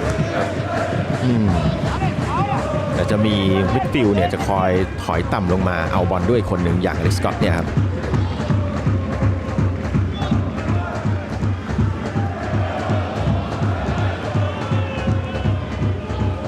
อเล็กซ์สก็อตวางบอลยาวพยายามจะให้กับจัสตินไคลเวิร์ดครับแต่บอลลึกไปเจโกไบรอันบอลมาเริ่มบีบครับเนี่ยครับพอบีบเสร็จปุ๊บเนี่ยนักเตะเอเวอร์ตันต้องปล่อยบอลเร็วครับแล้วไม่แม่นครับอีบล็อกบูนัมให้กับทางอารอสอาการาสหมุนมา1ทีแล้วช้าครับโดนฉกได้เลยครับแล้วเป็นบอลของบอลหมัดต่อครับอยู่ที่ไทเลอร์อดัมส์แอตลีเล่นกับไคลเวิร์ดและไคลเวิร์ดเล่นมากจังหวะไปหน่อยครับเสียบอลให้กับเอเวอร์ตันอยู่ที่กิลิชมาตรงกลางแล้วครับยังว่างแล้วครับดิวส์บีฮอลให้กับเอ็นดีไอเข้าขวาไม่ส่องแล้วไม่พยายามจะคืนให้กับดิวส์บีฮอลครับแต่ว่าบอลมันขาดเกินครับจังหวะนี้ไม่ได้สับกายเล่นพลาดกันเองแล้วเป็นเจมส์การ์เนอร์พยายามจะปล่อยให้กับบารี่โดนเคลียร์ทิ้งได้มาที่อิรุกบุนัมการ์เนอร์เอ็นดีไอโดนชุบแฟร์หายใจรถต้นคอตลอดเวลานะครับอยู่ที่ดิวส์บีฮอลกิลิชต้องพลิ้วหนีหน่อยครับโดนอเล็กซ์คิเมเนสตามมาจากแบ็คขวาด้วยแหละครับกิลิชให้กับเอ็นดีไอส่งสั้นๆให้อิรุกบุนัมเจาะตรงกลางลำบากครับเอ็นดีไอออกขวาเจมส์การ์เนอร์อีบล็อกบูนัมคืนกลับหลังไปด้านซ้ายครับเจโกไบรอันอีบล็อกบูนัมอีกครั้งหนึ่งเกือบเหมือนกันครับอีบล็อกบูนัมนี่เป็นเป้าของเตะบอลหมัดเลยนะครับนี่ก็คือจุดเด่นของไทเลอร์อดัมนะครับในการที่จะไปแย่งบอลอย่างดุดันบริเวณกลางสนามนะครับทำได้สวยครับอาการาสยัดตรงกลางอิรุกบุนัมออกซ้ายเจโกไบรอันให้กับกิลิชมาอยู่ริมเส้นแล้วนะครับออกมาตรงกลางบ้างครับแจ็คกิลิชเอ็นดีไอกระล้ออาการาสโดนกระแทกผู้ตัดสินไม่ว่าอะไรครับไม่ได้เป่าครับแล้วอาการาสยังอยู่ตรงนั้นเลยครับบอลหมายไม่สนเจเมนโยตักบอลไปด้านขวาครับแล้วครับคิมเมเนสดวลกับพิโคเลนโกแล้วให้กับอัตลี่ยังโดนขวางทางอยู่โดยเจคโอไบรอันพยายามจะพลิ้วหนีเจคโอไบรอันครับพยายามจะส่งต่อให้กับคิมเมเนสบอลยังไม่ลงตัวนะครับทางฝั่งขวาครับเกมโต้กลับของเอเวอร์ตันดิวส์บีฮอลหายมือบอกเพื่อนว่าทำไมไม่วิ่งมาตรงกลางบ้างครับอิรุกบูนัมมาแล้วเจมส์การ์เนอร์ขยับขึ้นมาการ์เนอร์ยกให้กับบารี่มันลึกเกินไปนะครับเข้ามือทางเปโตวิชไอเดียเนี่ยดีนะครับหยอดไปกะว่าเทคตัวโขกเต็มแต่ว่าน้ำหนักไม่ได้ครับ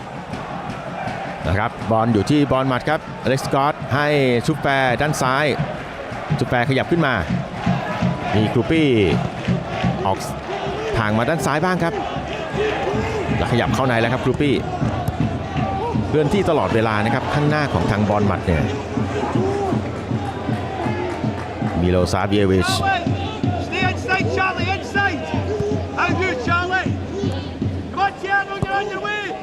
บอลอยู่ที่ดิอากิเต้จุ๊บแฝดคืนกลับหลังไปครับเปโตวิชมิโลซาเวียวิช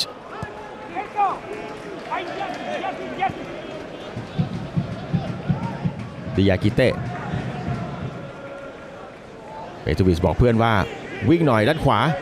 แล้วก็เปิดให้กับไคลเวิร์ดยังมงเช็ดไม่ได้ครับอยากจะตั้งให้กับทางกิลิสครับกินันดิลสบิฮอลแต่ว่าตอนนี้เอเวอร์ตันแทบไม่ได้ครองบอลเลยนะครับเป็นโมเมนต์ของทางบอลหมัดแล้วอเล็กซ์สกอตทูแฟร์สาดบอลไปข้างหน้าครับให้เซเมนโยดวลกับทางเจมส์การ์เนอร์แล้วการ์เนอร์ยังทำได้ดีครับ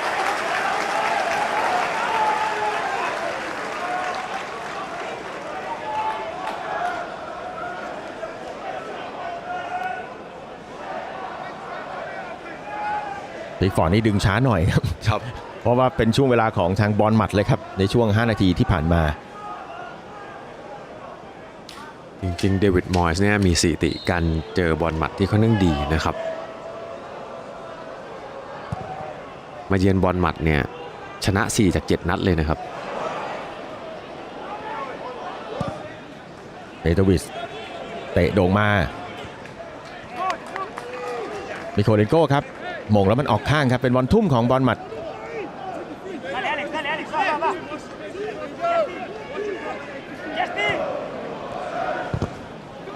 คิมิเนสเตะบอลติดครับอย่างดีที่เข้าทางเดียกิเต้หนุนกลับไปแล้วเป็นบอลทุ่มของทางเอเวอร์ตันเลยครับ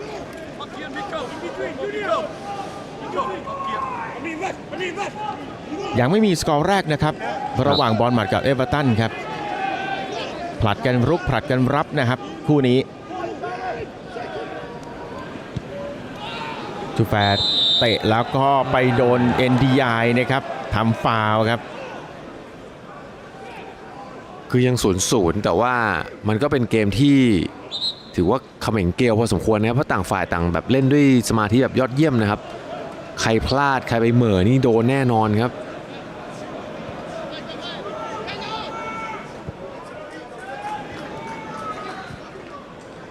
บอลอยู่ที่เดียกิเต้อเล็กซ์สกอตคือเกมนี้เอเวอร์ตันก็ทำหน้าที่เกมรับได้ดีพอตัวเลยนะครับนะครับบอลยาวเปิดพื้นที่ว่างแล้วจังหวะตรงกลางเอียบูนัมยังทำได้ครับเอาบอลได้ก่อนทางจัสตินไคลเวิร์ดแล้วส่งมาให้กับทาง NDI ดวลกับทางชุบแฟร์แต่มีเพื่อนมาซ้อนครับ NDI เปิดให้กับอาการัสเปิดบอลต่อให้กับดิวิซิฮอลทันทีครับกิลิสเล่นกับทางดิวิฮอลสวยครับแล้วมิโคเลนโก้ได้บอลแหมพยายามจะเปิดเข้ากลางครับแล้วไปติดเป็นลูกเตะมุมครับติดทางไทเลอร์อดัมใช่ไหมครับเต็มหัวเลยต้องชมลูกนี้ของกริลิตนะครับโยกแล้วก็ทำเป็นมองแล้วก็จ่ายสวยครับเนี่ยเต็มหน้าครับเข้าขมับนะครับอันนี้เจ็บจริงครับไม่ได้แกล้งนั่นแหละครับสัญญาณบวกครับยังลุกขึ้นมาเดินเล่นต่อได้ครับเรือดัมส์แล้วมาดูคอร์เนอร์ครับของเอเวอร์ตันครับในช่วง5นาทีสุดท้ายของครึ่งแรก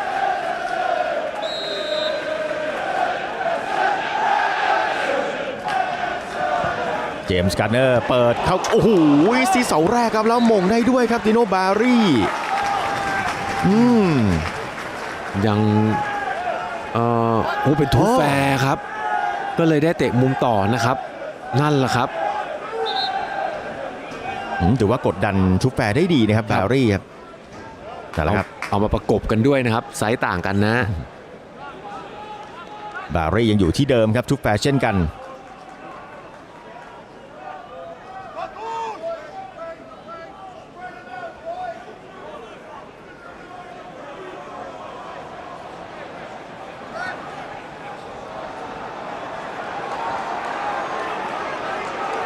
เอาละครับพร้อมแล้วครับมาดูฮะลูกเตะมุมของเอเวอร์ตันเจมส์การ์เนอร์เปิดอีกครั้งหนึ่งครับเจมส์การ์เนอร์เปิดเข้าหาประตูโอ้โหเป็นอีกครั้งหนึ่งนะครับที่บอลหมัดเนี่ยโมงสกัดแล้วเสียวครับคราวนี้เป็นอเล็กซ์สกอตนะครับบอลตกใส่คานอีกนิดเดียวเท่านั้นเป็นสกอร์ของเอเวอร์ตันนะครับเนี่ย คือพอเขาขึ้นแล้วมันลอยค้างกับอากาศนานเกินไปครับอีกครั้งหนึ่งครับ3 ครั้งติดต่อกันที่เสาแรกย้ำอีกทีนึงโอ้ยังรอดพ้นจากการเสียประตูครับสำหรับทางบอลหมัดเป็นบอลของทางเอเวอร์ตันครับการเนอร์หนุนต่อมงเคลียร์มาออกมาไม่ดีครับแต่เป็นจังหวะล้ำหน้าไปแล้ว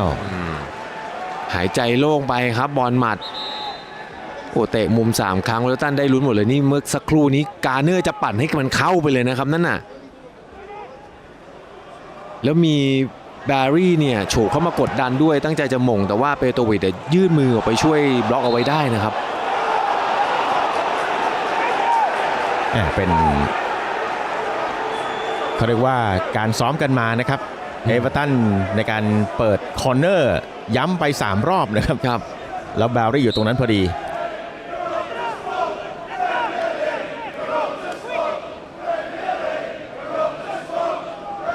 เดี๋ยวดูครับว่ามันโอ้โหมันเด้งเสาด้วยครับโดนแบรี่แล้วก็เด้งเสาด้วย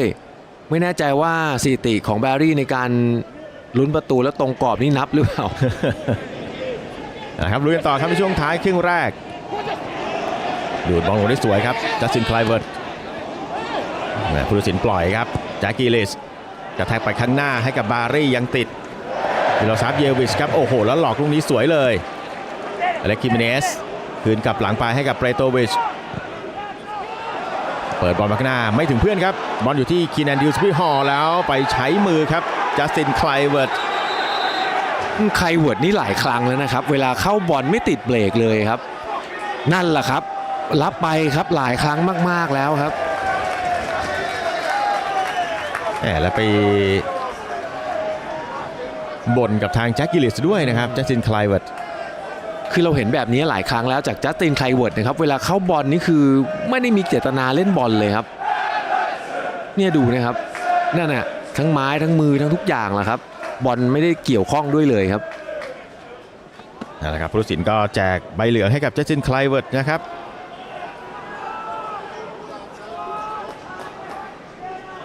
ได้ฟรีคิกครับเอเวอร์ตันในนาทีท้ายของครึ่งแรกครับก่อนช่วงทุรบาดเจ็บเปิดบอลยัดมาในกรอบเขตโทษทุกแฟร์มงเคลียร์ทิ้งไม่ได้แล้วเจมส์การ์เนอร์พยายามจะหวดตูมเดียวเลยครับแล้วก็ออกหลังไปไกลเอเวอร์ตันได้เก็บตกจากจังหวะ2อีกครั้งนึงนะครับแต่ก็ยังบังคับบอลให้ตรงกรอบไม่ได้คราวนี้เป็นเจมส์การ์เนอร์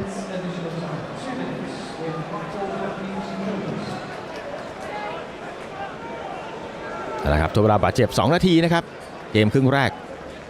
เดวิดมอยส์ก็ต้องออกมากระตุ้นนะครับต้องปลุกเร้าลูกทีมตลอดเวลาหม่งเช็ดไปครับครูปี้พยายามจะให้กับเจสันไคลเวิร์ดเล็กสกอตมงตั้งกลับไปอีกครั้งหนึ่งจังหวะสุดท้ายไปโดนบารี่ครับเป็นบอลทุ่มของทางบอลหมัดจูแฟร์ทุ่มกลับคืนหลังไปไทเลอร์ดัมส์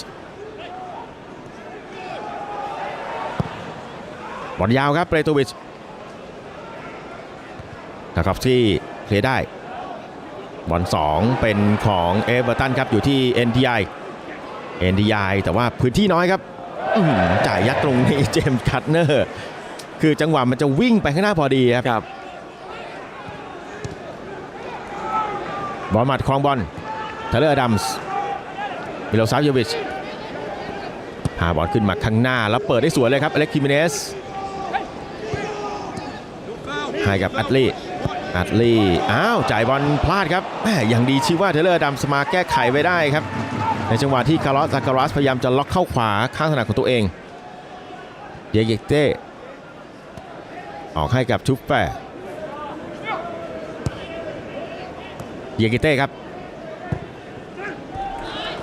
ถึงเลสกอตแล้วให้กับชุปแฟร์ครับไปซ้ายย้ำซ้ายอีกครั้งหนึ่งชุปแฟร์แต่ยังขึ้นไม่ได้ครับกลับคืนหลังไปเล็กสกอตเน้นบอลชัวร์ครับช่วงนี้บอลหมัดไปขวาสุดครับมิโลซาฟเยวิชให้กับอเล็กทิเมเนสแล้วมีจังหวะเปิดด้วยแล้วนี่ฮะบอลหลุดมาตรงนี้ครับแล้วครูปี้ยิงแต่มีคงยกครับแล้วมันหมดเวลาพอดีด้วยนะครับนี่ได้ประตูนี่ ฝันร้ายของเอเวอร์ตันเลยครับเดี๋ยวเรามาดูกันครับล้ำไม่ล้ำยังไงแค่ไหนครับบอลแทงมาด้านข้างตวัดตรงนี้ยังไม่ล้ำนะครับแต่ว่าจังหวะที่ทางอัดลี่เนี่ยครับไปไขว้เนี่ยแหละครับคือจังหวะตรงนั้นเนี่ยการยืนตำแหน่งของกรูปี้เนี่ยมันล้ำไปแล้วนะครับไปยิงสวยซะด้วย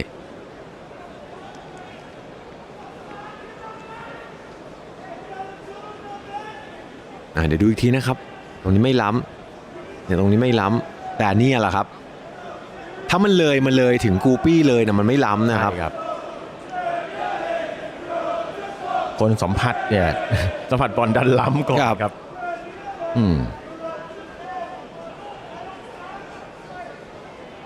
ครับไม่ได้ประตูครับผมแล้วก็เป่าจบครึ่งแรกเลยนะครับเสมอกันอยู่ที่0-0ครับระหว่างบอลมัดกับเอเวอร์ตันแล้วครับเดี๋ยวเราก็พักกันสักครู่นะครับกลับมาชมเกมในครึ่งเวลาหลังกันต่อครับ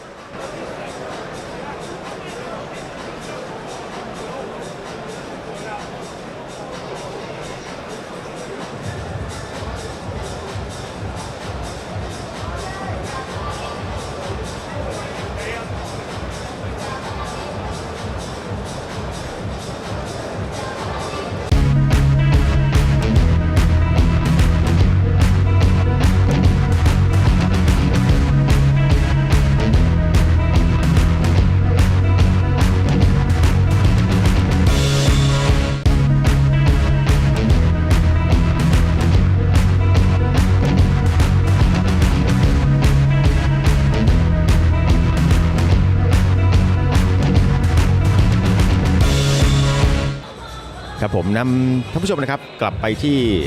สนามของทางบอลมัดนะครับไปชมเกมพรีเมียร์ลีกในซีซั่น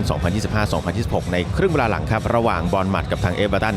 ครึ่งแรกยังทำอะไรกันไม่ได้นะครับทั้ง2ทีมนะครับเสมอกันอยู่0-0นะครับก็ในช่วงวินาทีสุดท้ายของเกมในครึ่งแรกเนี่ยทางบอลมัดมีส่งบอลเข้าไป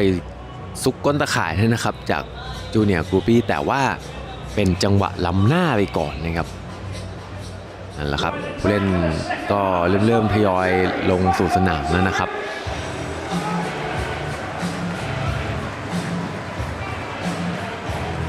เกมของบอลมัดค่อยๆดีขึ้นเรื่อยๆตามลำดับนะครับเล่นชิงกันในแดนที่3เนี่ยค่อนข้างเยอะเลยทีเดียวนะครับแล้วก็มีจังหวะจบที่มากกว่าของทางเอเวอร์ตันในช่วง10 นาทีสุดท้ายของครึ่งเวลาหลังนะครับส่วนเอเวอร์ตันของเดวิดมอยส์เนี่ยก็ดูเหมือนว่าจะมีปัญหาในการสนับสนุนทางเตียโนบารี่นะครับวันนี้เขายังดูเงียบๆนะครับบอลถึงตัวเขาเนี่ยนับครั้งได้เลยนะครับในแดนที่3ของเอเวอร์ตันยังมีปัญหานะครับรวมถึงวันนี้ในช่วงครึ่งเวลาแรกนะครับอิลมันเอดิยายก็ดูไม่สามารถที่จะแผงฤทธิ์ได้เลยนะครับก็ได้เป็นอีกจุดหนึ่งที่เดวิดมอยส์ต้องแก้ไขต่อเจอทั้งอาเดียงทุกแฟร์แล้วก็องตัวเซเมนโยเนี่ยมาพัวพันนะครับทำให้เล่นไม่ค่อยถนัดนะครับเคนแอนดิวส์บรีฮอลถือว่าโดดเด่นนะครับที่สุดของทางเอเวอร์ตันนะครับเช่นเดียวกับทางแจ็คกิลลิสที่พยายามจะช่วยให้เกมมันมีความคิดสร้างสรรค์ที่ดีนะครับในช่วงครึ่งเวลาแรกนะครับ45 นาทีของครึ่งหลังนะครับจะเป็นทีมไหนนะครับที่จะเป็นฝ่ายทำประตูแรกได้ก่อนนะครับระหว่างบอร์นมัธกับเอเวอร์ตันแต่ตามสถิตินี่คือคู่นี้จะมาสนุกในช่วงครึ่งเวลาหลังนะครับใช่ครับ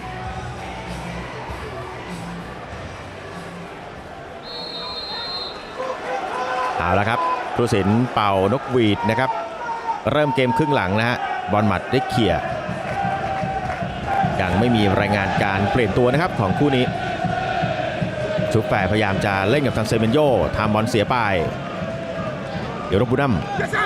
เล่นยากนิดนึงนะครับเพราะว่ามีใบเหลืองติดตัวแล้วนะครับกระแทกบอลไปข้างหน้าเลยครับเจมส์การ์เนอร์ให้กับทางบารี่โชว์ความแข็งแกร่งนะครับกระแทกทางเดียกับเอียเต้ไปหน่อยครับ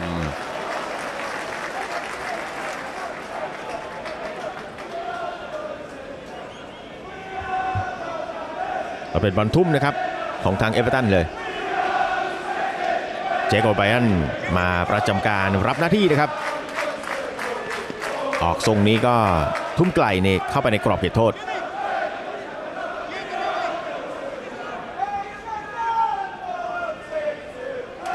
แล้วทากอฟสกี้ครับมายืนชิดอยู่ใกล้ๆกับเปรโตวิชครับทุ่มไกลมาในกรอบเขตโทษแล้วไม่ถึงบารี่ครับพยายามจะเล่นเองเลยครับจัสติน ไคลเวิร์ตแต่ว่าบอลมันออกข้างไปเป็นบอลทุ่มของท็อฟฟี่สีน้ำเงิน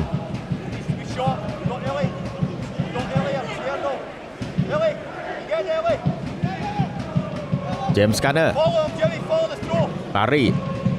เอ็นดีไอพลิ้วได้แล้วสุดริมเส้นแล้วเปิดเข้ามาไม่มีใครครับแจ็คกิลิสพยายามจะเข้าอีกทีหนึ่งแต่ไม่ถึงเจค โอไบรอันมงตั้งกลับไปทาเลอร์ อดัมส์หนุนกลับอีกทีหนึ่ง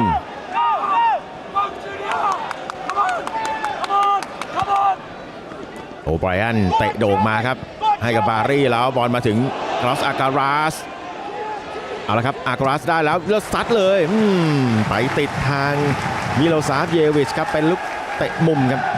ถือว่าทำได้ดีนะครับบอลยาวตกมาใส่เขาพยายามครองบอลแล้วก็หาจังหวะจบจนได้ครับกาลอส อาการาสนี่ครับเบนแบรี่แล้วนะครับลูกกาอากาศในการหม่งเช็ดเนี่ยถือว่าเป็นทีเด็ดเลยนะครับหม่งเช็ดให้กับกาลาสเติมขึ้นมาเก็บบอลแล้วก็ซัดด้วยขวาครับแต่ว่าติดปลายขานะครับของมิโลซาฟ เยวิชนั่นแหละครับลูกเตะมุมนะครับครั้งแรกในครึ่งหลังของทางเอเวอร์ตันมาที่ตรงนี้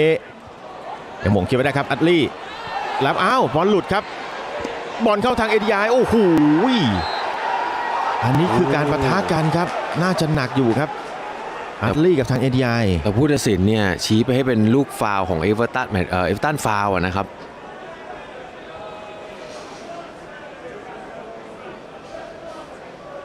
เดี๋ยวดูนะครับเปิดโค้งเนี่ยมันได้ลุ้นนะครับตัวเนี้ยเนี่ยไอ้ตรงนี้เนี่ยปัดไม่ค่อยถึงนะครับNDI คือตั้งใจวอลเลย์บอลแหละครับแต่ว่ามันไปโดนเท้าของอัดลี่ที่พุ่งเข้ามาก็กะจะมาสกัดพอดีนั่นน่ะกลายเป็นหวดข้อเท้าของอัดลี่เข้าไป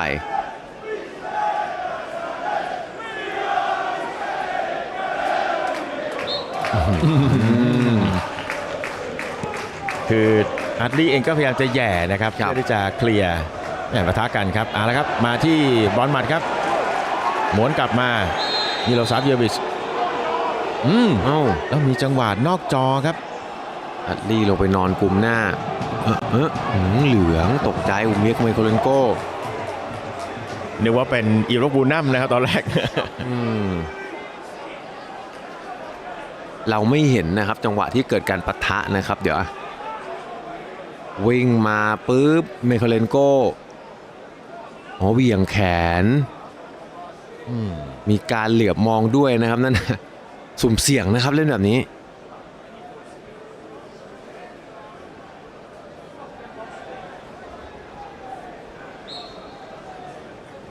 นั่นแหละครับ2ผู้เล่นของทางเอเวอร์ตันนะครับทีมมิโรบุนัมแล้วก็มิโคเลนโก้เนี่ยโดนใบเหลืองเล่นยากขึ้นนะครับบอลยาวครับเปโตวิชเจค โอไบรอันมงเช็ดกลับหลังให้กับพิกฟอร์ดครับ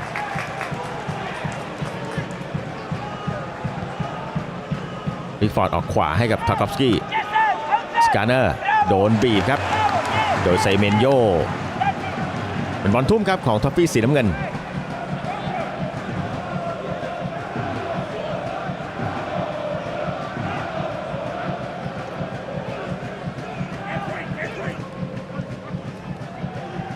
เจมส์ การ์เนอร์ครับมองเพื่อนอยู่จะทุ่มให้ใครดีการ์เนอร์พุ่มให้กับบารี่มงตั้งได้อีกแล้วครับแต่ว่าบอลไม่ถึงเพื่อนทูแฟร์ม้วนเยอะไปหน่อยครับแล้วกลอสกราสก็เรียกฟาวล์จนได้ครับเป็นลูกฟรีคิกของทางเอเวอร์ตันไทเลอร์ดำนี่ก็ต้องระวังนะครับคาดโทษใบเหลืองอยู่ถ้าโดนเนี่ยเกมหน้าลงไม่ได้นะครับมีไทเลอร์ อดัมกับอเล็กซ์ คิมิเนสนะครับที่โดนคาดโทษอยู่นะครับ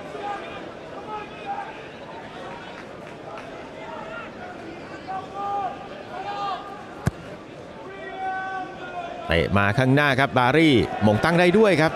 อาการาสแม่ปล่อยบอลสั้นไปอเล็กซ์สกอตให้กับทางกรูปี้เลยครับแล้วดวลกับเจคโอไบรอันกรูปี้คล่องและเร็วกว่าไปถึงตรงนี้ยังเข้าซ้ายกลับคืนให้กับอัดลี่อเล็กซ์สกอตแตะบอลยาวเกินไปครับแล้วก็เข้าเหลี่ยมทางคีนันดิวส์วิฮอเรียกฟาวล์ได้ยิ้มกันเพราะว่ารู้ว่าแหมเราเสียเหลี่ยมให้นะครับคือมันไม่ได้ปะทะแรงหรอกครับแต่ว่าเนี่ยครับเหลี่ยมบอลของดิวส์บริฮอลแกจะแตะไปข้างหน้าปุ๊บมาแล้วครับเลนวิ่งดิวส์บริฮอลมาขวางแล้วก็พอเข้าปะทะปั๊บก็ฟาวล์ครับดูรู้ตัวเลยครับว่าเสียเหลี่ยม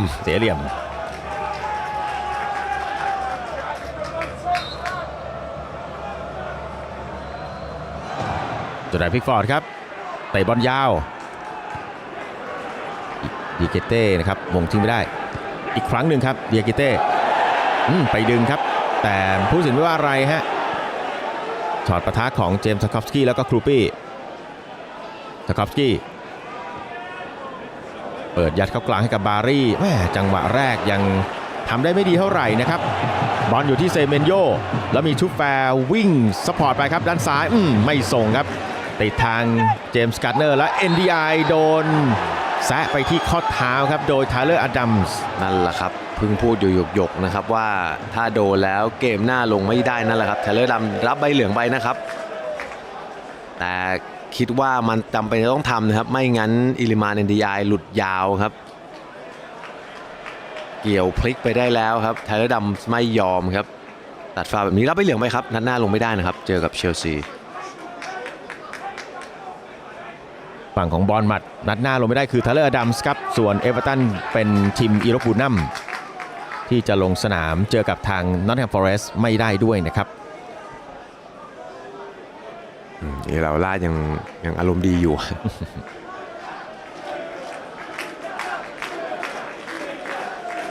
สมัยเป็นนักเตะเนี่ยเคยดวลกับเดวิดมอยส์นะครับตอนที่เดวิดมอยส์ไปคุมเรอัลโซซิดาด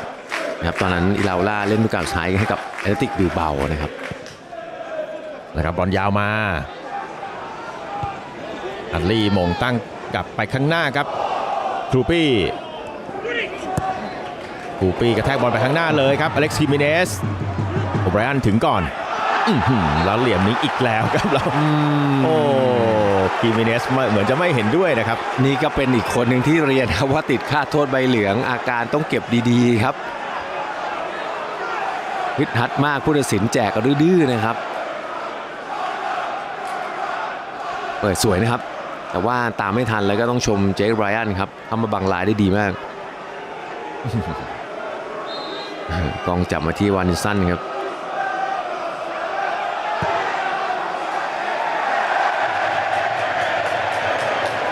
นะครับ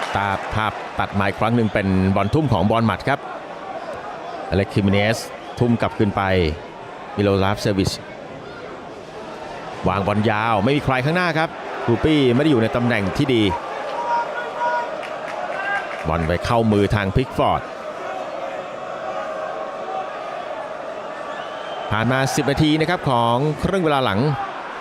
พิกฟอร์ดบอลยาวครับบารี่ขึ้นแล้วตรงนี้ใจเด็ดเหลือเกินนะครับอเล็กซ์ คิมิเนสทั้งที่มีแจ็คกิลิสคอยกดดันอยู่ข้างหลังนะครับซุปเปอร์อเล็กซ์ สกอตเล่นกับดิยากิเต้จ่ายยาวมาตรงกลางสวยครับออกขวาอเล็กซ์ คิมิเนส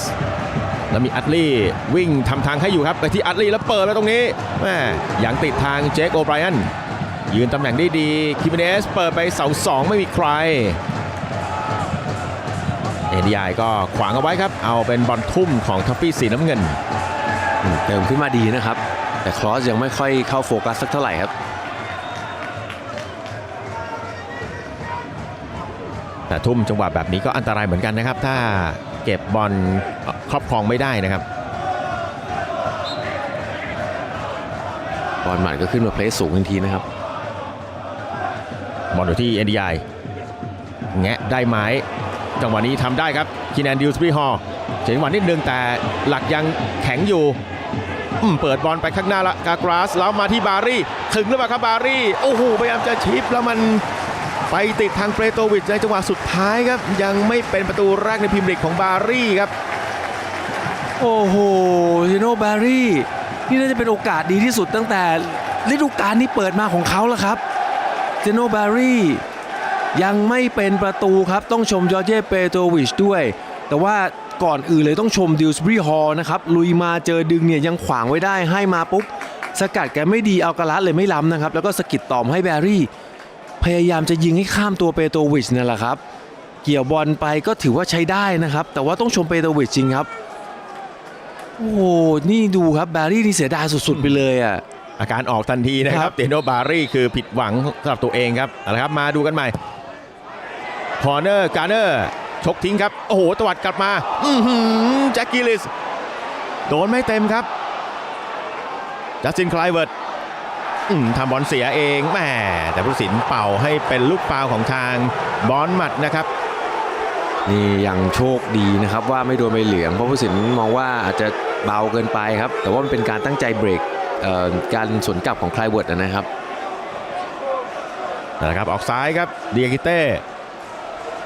เลี้ยงขึ้นหน้ามาโอ้โหแล้วแทงลูกนี้ครับโอ้โหต่อให้ชุดแฟร์เร็วแค่ไหนไม่น่าจะทันนะครับให้เผื่อไปเยอะมากเลยครับ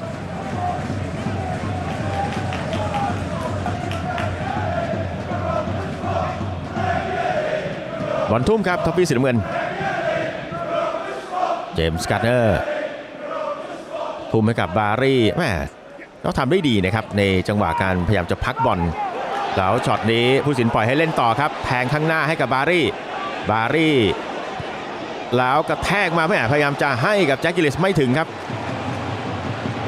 อเล็กคิมเนสแก้ได้แล้วเหลี่ยมดีกว่าผู้ตัดสินไม่ว่าอะไรด้วยครับเอาละครับเป็นบอลของเอเวอร์ตันอยู่ที่แจ็คกิลิสดวลกับอเล็กซ์สกอตโอ้โหปล่อยไปข้างหน้าให้กับกาการาสนี่ช่องไม่ดีนะครับแล้วมิโลราฟเซวิชเขาก็ดักทางไว้ได้อยู่ดิวซิมิฮอลเปิดยัดเข้ากลางเยกิเต้เคลียร์ทิ้งได้จังหวะนี้พลาดแต่ว่าแก้ตัวได้นะครับทีมมิโรบูนัมเจมส์สคอฟสกี้ส่งกลับคืนหลังไปให้กับพิกฟอร์ดต่อเนื่องเลยครับเจโกไบอันมาที่เคียนันดิวส์เบฮอลมิโรบูนัมออกขวาสคอฟสกี้การ์เตอร์มาพยายามจะเกี่ยต่อให้กับบารี่ครับยังติดทางเดียกิเต้บอลทุ่มครับอิลมานีดีไอคืนกลับหลังมาให้กับเจมส์การ์เนอร์เปิดยัดเข้ากลางมาตรงนี้ในกรอบเขตโทษบอลยังไม่ไปไหนครับบอลหมัดเก็บบอลไปได้ไทเลอร์อดัมส์ไคลเวิร์ดไทเลอร์อดัมส์อีกครั้งหนึ่งครับขึ้นหน้าไม่ได้กลับคืนหลังไปครับเดียกิเต้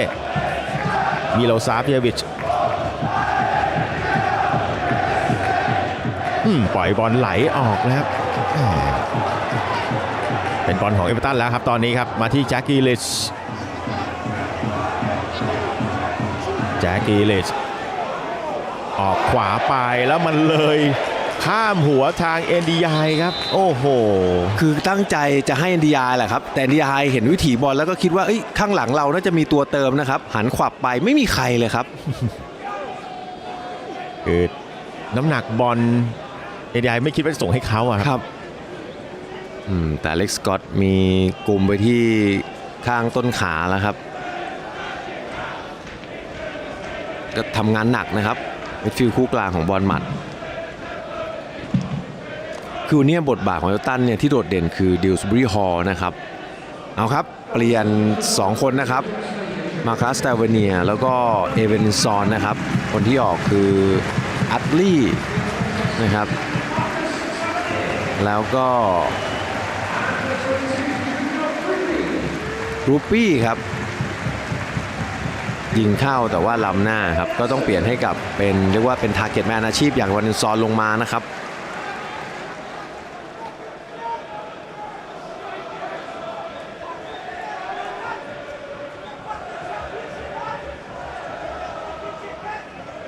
เอาละครับอีวานเดสันลงมาประจำการตำแหน่งหมายเลข 9เนี่ยแหละครับกองหน้าตัวเป้าของทีมแทนที่กรูปี้ส่วนทาวาเนียครับลงมาเล่นเกมรุกแทนที่อามินอัตลี่นะครับ การแก้เกมของอิราโอราน่าสนใจส่วนเอเวอร์ตันยังไม่เปลี่ยนนะครับยังยึดมั่นในชุดเดิมตั้งแต่วินาทีแรกนะครับพิกฟอร์ดมาที่มิโคเลนโก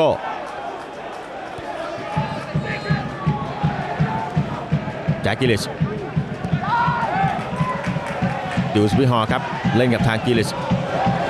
มาถึงอาการาสให้กับกิลิชครับปล่อยบอลให้กับดิวสบิฮอร์อาการาสจะแทกไปด้านซ้ายสุดครับมิโคเลนโกเรสกอตพยายามจะส่งสัญญาณให้กับผู้ตัดสินครับว่าขอลงเล่นต่อครับ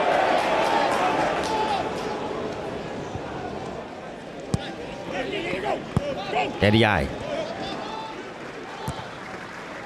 วางบอลยาวครับตาคอฟสกี้แล้วถึงบารี่ตอกส้นมาอ้าวเข้าทางอาการาสแม่ซัดด้วยซ้ายยังติดทางมิโลซาฟเยวิชครับแล้วอีวานเนสันได้บอลแล้วออกซ้ายเลยครับชาวเป็นไคลเวิร์ดมีชาวเวเนียอยู่ตรงกลางเปิดบอลมาแล้วยังติดทางอิโรบูนัมเปิดให้กับอีวานเนสันใช้กับเซเมนโยได้ส่องบอลมันเบาแล้วก็ตรงตัวทางพิกฟอร์ดครับโอ้เกมทำเร็วของบอลหมัดน่ากลัวครับไคลเวิร์ดกระชากมาแล้วจ่ายคืนมาควายจังหวะเดียวให้เซเมนโยครับเซเมนโยยิงไม่ดีครับโอ้แต่ไอวานเนซอนลงมานี่ได้เรื่องเหมือนกันนะครับแต่หาช่องยิงลอดขาทางโอไบรอันไปแล้วครับเอาละครับมาดูช็อตนี้กันต่อครับกิลิชพยายามจะแทงต่อให้กับกินแอนจิวิฮอยังติดทางคิมิเนสสายมีเติมมาครับมิโคเลนโกหย่อไปที่เสา2ไม่มีใครเดี๋ยวทิ้งได้ครับทุกแฟร์แล้วเซเมนโยเตะโด่งเลยมงตั้งกลับไปได้ครับเจคโอไบรอันการเปลี่ยนตัวของบอลหมัดครั้งนี้น่าสนใจเลยนะครับเล่นเร็วกันมากขึ้นนะครับแล้วก็ประสานงานกันอย่างยอดเยี่ยมเลยครับทั้งอีวานเดซันและก็เซเมนโย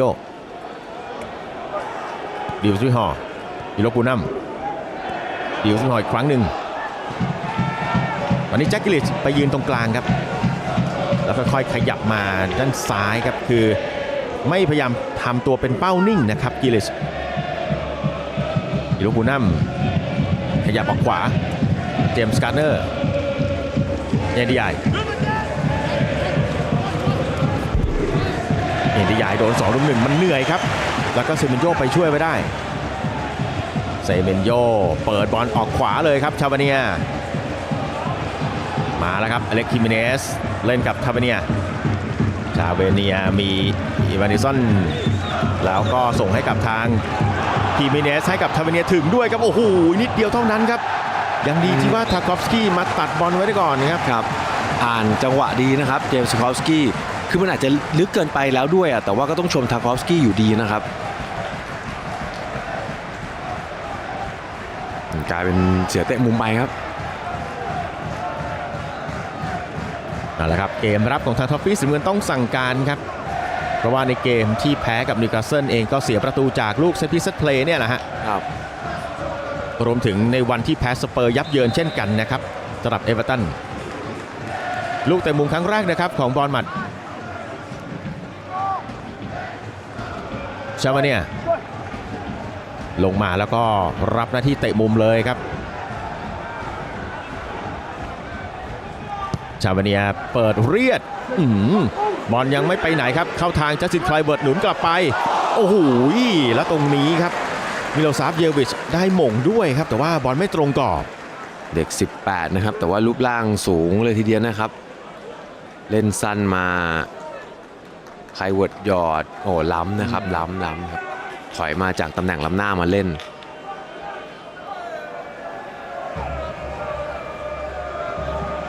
นั่นแหละครับพิกฟอร์ดก็ยกมือ2 มือฟ้องเลยครับอ่านเกมอยู่แล้วนะครับพิกฟอร์ดนะครับบอลยาวขึ้นหน้ามาเอาบอลลงค่อนข้างลำบากครับแต่ว่าต้องยอมเคลียร์ทิ้งออกด้านข้างก่อนครับชุดแฟร์ครับเป็นบอลทุ่มครับเอเวอร์ตัน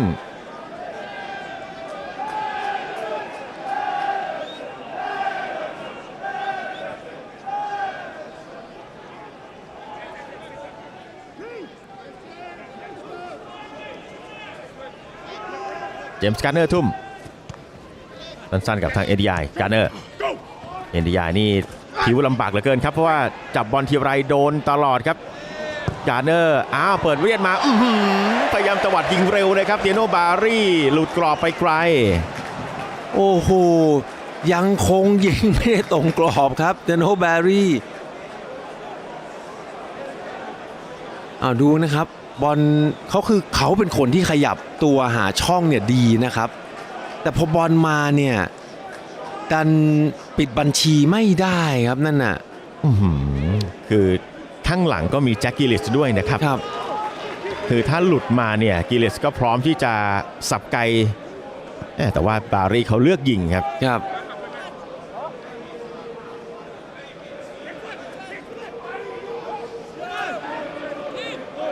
ะครับคู่นี้ยังไม่มีสกอร์เกิดขึ้นนะครับ0-0อยู่บอลหมัดกับเอเวอร์ตันเตเมนโยพยายามจะเปิดบอลให้กับยูเนสันครับโดนตัดโดยดิวสวิฮอลบอลมาถึงมิโคเลนโกอิเลชเปิดไซส์ก้อยสวยงามแล้วถึงไหมอเล็กซ์สกอตมาสไลด์ทิ้งไว้ได้ก่อนครับเป็นบอลทุ่มของเอเวอร์ตันทุ่มเร็วดิวสวิฮอลตบกับหลังมามิโคเลนโกออกข้างครับกิลิสถึงบอลเล็กน้อยล็อบเป้าอยู่ที่บารี่ต้องชกทิ้งครับเปโตวิชอาการาสทำได้ดีครับอย่าท้าได้บอลอยู่ที่ทางเอ็นดีไออาการาสมองแล้วเปิดไปเสา2โอ้โหเลยบารี่ไปไกลมากครับออกข้างครับผิดหวังตัวเองนะครับลูกเปิดแต่ว่าอันเนี้ยที่ตวัดยิงติดเนี่ยนะครับก็ถือว่าได้ลุ้นนะครับ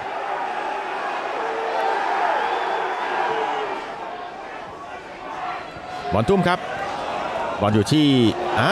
พลาดครับยูบูนัมยังดีที่ว่าทาคอฟสกี้มาแก้ไขสถานการณ์ได้ดีบารี่ต้องชิงจังหวะกับมิโลสลาฟเยวิชนะครับโอ้โหถ้าเจ็บไปนี่เดือดร้อนเลยครับอิลาโบล่า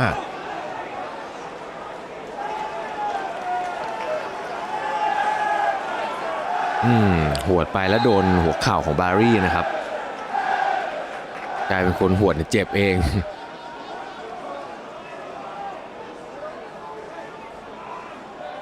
มิโคเลนโก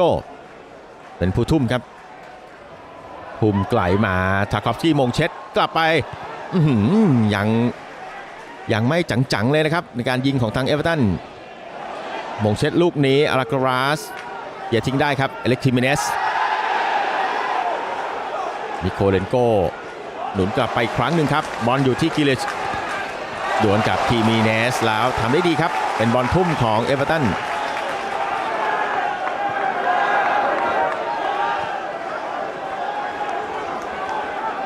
ปล่อยให้กับมิโคเลนโกได้ทุ่มนะครับ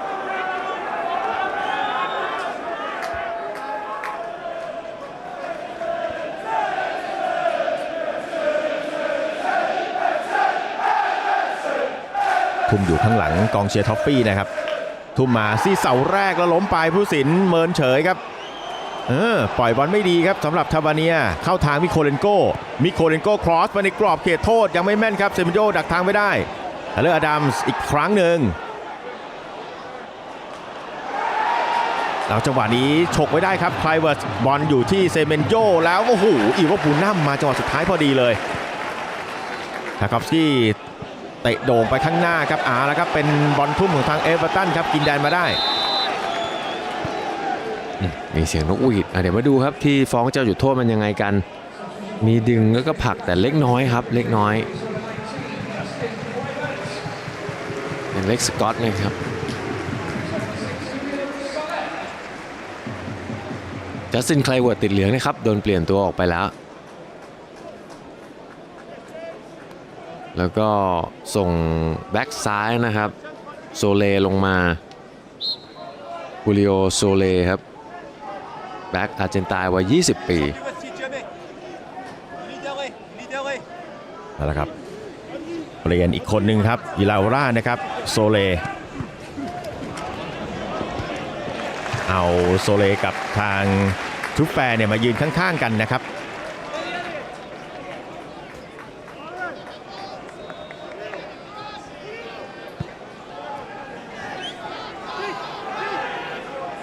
บอลจุ่มครับเอเวอร์ตันเจคโอไบรอันแบบนี้ทุ่มไกลเข้ามาในกรอบเขตโทษอย่างแน่นอนครับเป้าอยู่ที่ทาคอฟสกี้แล้วก็บารี่ทุ่มมาทาคอฟสกี้มงเช็ดบอลไม่ไปข้างหน้าบารี่มงอีกครั้งหนึ่งไปทำฟาวล์แล้วนะครับ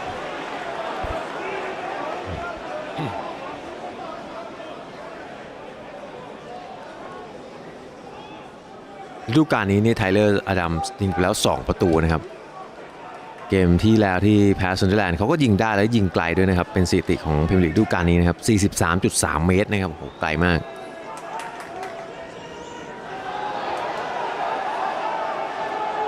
เบรโตวิชบอลยาวเซเมนโยพยายามจะหม่งเช็ดให้กับอีวานเนสันครับแต่ว่าไม่โดนบอลทุ่มครับเอเวอร์ตัน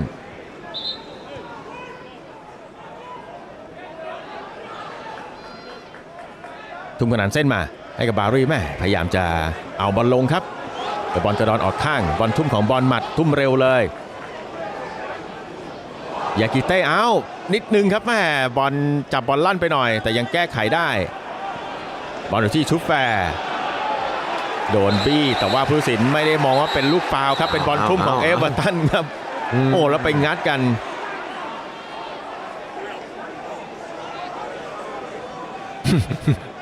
เอ็นดีไอพูดภาษาเดียวกันนะครับภาษาฝรั่งเศส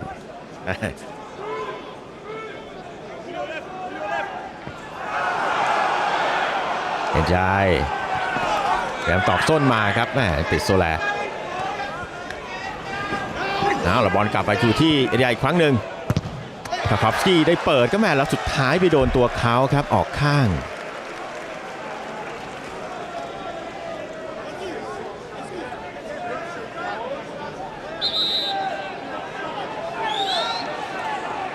แฟนๆทั้งบอลหมัดแล้วก็ท็อฟฟี่สีน้ำเงินก็อึดอัดนะครับคือเกมมันยังเสมอกันอยู่ที่ 0-0 ครับแต่ว่าข้างสนามเนี่ยเดวิดมอยจะมีการเปลี่ยนตัวนะครับเบโต้นะครับไม่น่าพลิกโผนะครับก็เป็นบารี่นะที่โดนถอดออกถ้าเป็นเช่นนั้นเนี่ยก็เป็นอีกหนึ่งเกมนะครับที่บารี่ยังทำประตูในพรีเมียร์ลีกไม่ได้นะครับใช่ครับยากิเต้ทาเลอร์ดัมส์กับเล็กสกอตโดนบีบแล้วครับต้องปล่อยบอลทิ้งเลยครับเบรโตวิชโอ้แล้วบีบได้ดีนะครับคาร์ลอสอาการาสครับโอ้โหดูเสื้อแกดิครับจากสีอ่อนกลายเป็นสีดำไปหมดแล้วอะเล่นเสี่ยงมากครับเล็กสกอตคืนไปจับยาวแล้วก็ประมาทการเข้ามาบีบของอาการาสไปนิดหนึ่งครับ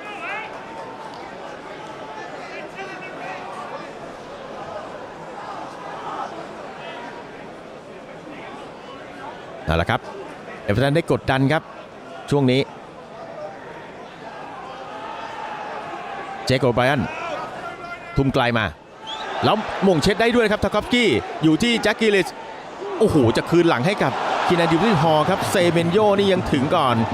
แล้วบอลมาอยู่ที่อเล็กคิเมเนสอีโวกูนัมต้องระวังครับอย่าโดนใบเหลืองง่ายๆแล้วเซเมนโยครับมีพื้นที่แล้วเซเมนโยให้กับเพื่อนครับมาที่ชาเวเนียโซแลยิงกดแล้วไปติดทางทาคอฟสกี้ก่อนยังดีที่ไม่เสียประตูนะครับเอเวอร์ตันบารี่พยายามจะปล่อยบอลให้กับแจ็คกิลิสครับบอลแรงไปบอลเป็นของทางบอลหมัดไทเลอร์อดัมส์ให้กับชาเวเนียโดนบีบโดยเอ็นดีไอครับบอลเสียครับสลับบอลหมัดบอลอยู่ที่เอเวอร์ตันแล้วออกขวาให้เจมส์การ์เนอร์ขยับขึ้นมาแล้วก็ยังจะเปิดให้กับบารี่ครับยังติดทางชูแฟร์เอาละครับบอลยังเป็นของเอเวอร์ตันอยู่ที่ดิวส์บีฮอลให้กับกิลิสยึกยักแม่ไม่ผ่านทางคิมิเนสครับเอาละครับเกมเปิดแล้วเกมแรกกันเลย จาเวเนียออกให้ทางอีวานเนสันหมุน1ทีส่งให้กับจาเวเนียยังไม่มีจังหวะยิงครับจาเวเนีย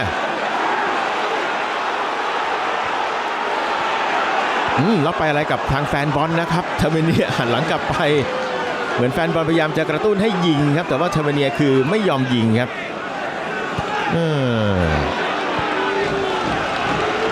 มิโลซาฟเยวิชออกขวาอเล็กคิมิเนสดวลกับนิโคเลนโกไปได้ด้วยคิมิเนสยัดเข้ากลางยังติดทางทาคอฟสกี้ครับช่วยไว้ได้ดิวส์บีฮอลวางบอลยาวเลยมีบารี่ดูบอลลงได้สวยครับจังหวะแรกดวลกับทางดิอากิเต้บารี่ไปได้ไหมบารี่ความแข็งแกร่งยังแพ้ดิอากิเต้นะครับอเล็กซ์สกอต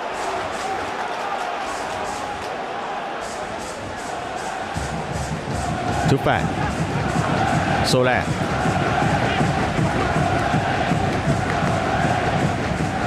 เล็กสกอตดึงชาร์จนิดนึงครับบอลหมัดรอจังหวะของตัวเองครับมาที่ชาบาเนียออกซ้ายโซแลตั้งป้อมยังไม่เปิดครับคืนกลับหลังไปทุบแฟร์เล่นกับชาบาเนียแล้วบอลมาอยู่ที่อเล็กซ์สกอตครับมิโลสลาฟเยวิชเติมขึ้นมาแล้วปล่อยให้กับอเล็กซ์คิมิเนสกลับหลังให้กับเซเมนโยก่อนสุดเหยียดเลยครับดิวริฮอดักไม่ได้แล้วโดนบีบมาโดยอีวานเนสันโอ้โหแทงลูกนี้ครับแม่เกือบจะถึงทางบารี่นะครับแต่ว่าเดียกิเต้ดักทางไว้ได้ก่อนครับ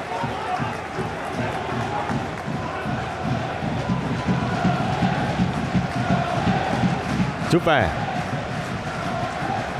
อเล็กซ์สกอตออกสายสุดครับชาบาเนียช้าเกินไปครับทำบอลเสียครับชาบาเนียคาร์ลอสซาการัสแล้วให้กับกิลิสครับว่างครับดวลกับดิอากิเต้และกิลิสยิงแล้วบอลชันแลบครับโอ้โหมาแล้วครับประตูแรกของเกมนี้เป็นทางฝั่งของเอเวอร์ตันครับแล้วคนที่มีส่วนร่วมกับประตูนี้ก็คือแจ็คกรีลิชโอ้โหจังหวะดีเหลือเกินครับแจ็คกรีลิชรอมาเกือบ80นาทีประตูแรกที่แฟนบอลรอคอยก็มาครับแล้วก็เป็น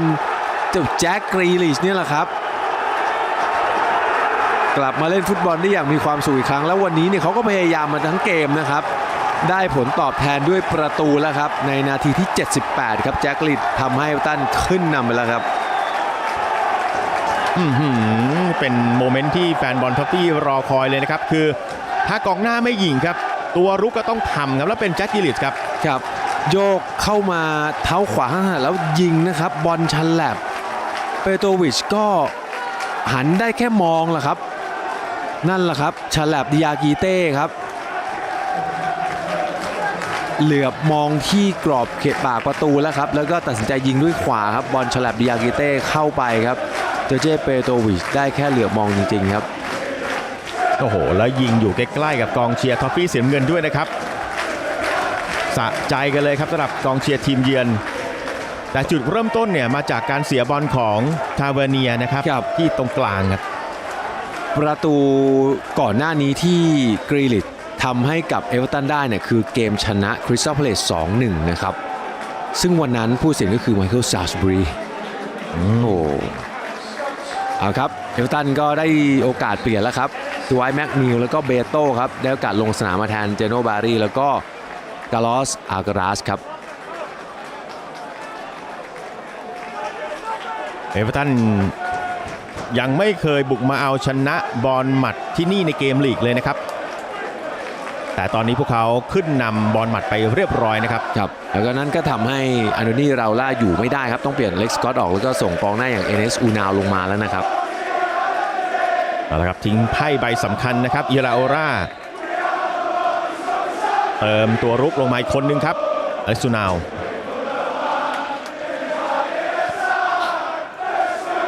เวลา10 นาทีครับเกมนี้ก่อนเข้าสู่ช่วงทดเวลาบาดเจ็บนะครับต้องมาดูว่าบอลหมัดจะแก้คืนได้หรือไม่นะครับบิอากิเต้ครับชาบาเนีย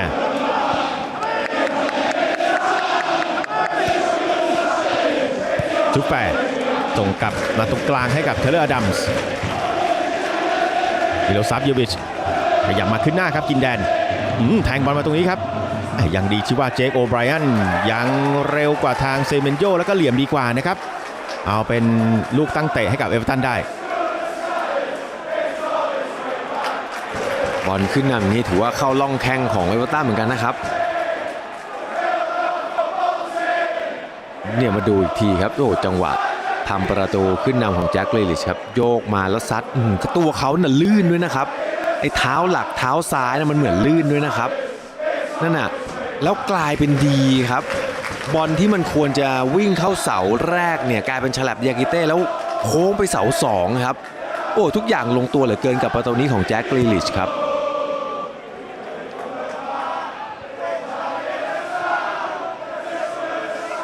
เอาละครับมาลุยกันต่อครับอีวานเนสันโดนแซนนิดนึงแต่ผู้ตัดสินไม่ว่าอะไรไวแบ็กนิวกินแอนดิวสวิฮอร์ตักบอลไปยังพื้นที่ว่างครับให้กิเลสวิ่งคั่วไปแล้วปล่อยจังหวะสุดท้ายครับไปโดนคิมิเนสครับรีบชี้ฟ้องกันเลยครับแต่ละคนเนี่ยอิลาโอล่าทีนี้เครียดจริงจังแล้วครับ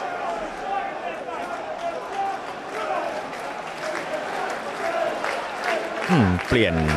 ตอนแรกนี่เปลี่ยนอีวานิสันลงมาทอร์เบเนลงมาดูดีขึ้นนะครับช่วงนั้นเนี่ยแต่ว่าแดนที่3เนี่ยยิงสกอร์ยิงประตูไม่ได้ครับทุ่มไกลมงตั้งกลับไปครับดิวซิฮอร์จังหวะนี้เป็นของใครครับเป็นเอเวอร์ตันครับNDI ออกซ้ายให้กับกิลิสโดยกับคิมิเนสโยกเข้าขวาแล้วให้กับ NDI ยิงโอ้โหแล้วเซฟได้ด้วยนะครับเปโตวิชแต่เคลียร์ตรงนี้ยังไม่พ้นขีดอันตรายครับจังหวะ2นี่ดิบริฮอร์ทำได้ครับแม่แต่ว่าโดนแซะโดยเซเมนโยโดดเด่นทั้งเกมรุกเกมรับเลยแล้วตรงนี้เป็นลูกฟาวล์ของทางบอลหมัดครับเล่นเร็วทาบาเนียมาแล้วครับอีวานเนลสันแล้วโดนเบียดโดยทีมมิโรบูนัมครับทำลายจังหวะอีวานเนลสัน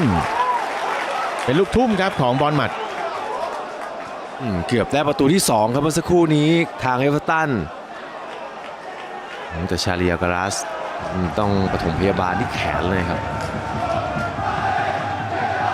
แล้วเป็นผู้เล่นกองกลางด้วยนะครับที่มีสัญญาณบาดเจ็บนะครับกิมิเนสตักบอลไปในกรอบเขตโทษมงเพลย์ทิ้งได้ครับเบโต้ชาเบเนียทำบอลทำแบบแฟนๆเสียวๆเหมือนกันนะครับชาเบเนียยากิเต้ให้กับไทเลอร์อดัมส์จุ๊บแปะเวลาเหลือน้อยลงครับทำให้บอลหมัดยิ่งกดดันมิโลซาฟเยวิชตักบอลไปยังพื้นที่ว่างสวยครับเซเมนโยเอาบอลลงแต่กินันจิบริฮอล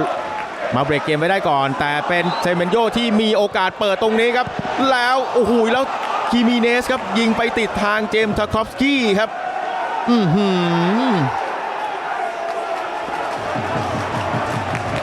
เกือบเอาเรื่องเหมือนกันครับการบุกชุดเมื่อสักครู่นี้ของบอลหมัดมาต่อโซลาไทเลอร์ดัมส์ครับปล่อยบอลให้กับมิโลซาฟเยวิชท้ายเกมนี้เกมมาเร้าใจต่อเนื่องเลยนะครับโซลาตอนนี้ผู้เล่นเอาฟิลของทางบอลหมัดนี่อยู่ในโซนของเอเวอร์ตันทั้งหมดเลยนะครับเบโต้ไถได้หรือไม่ครับแล้วครับเป็นบอลของเบโต้รอเพื่อนเราให้กับดิวสปีฮอร์แม็กนิวออกขวาครับNDIว่างอยู่เจมส์การ์เนอร์ให้กับแม็กนิวตาคอฟกี้อูนาวต้องไล่ครับแล้วพิกฟอร์ดเปิดบอลยาวมาเบโต้หม่งตั้งไม่ได้ครับแล้วอิลบูนัมไปทำฟาวล์ทางเทเลอร์ดัมส์เดี๋ยวประมาณไม่ถึง5นาทีดีแล้วนะครับก่อนเข้าสู่ช่วงทดเวลาบาดเจ็บตรงนี้ ตอนนี้กองเชียร์เอเวอร์ตันนี่เสียงดังกว่าเจ้าถิ่นนะครับ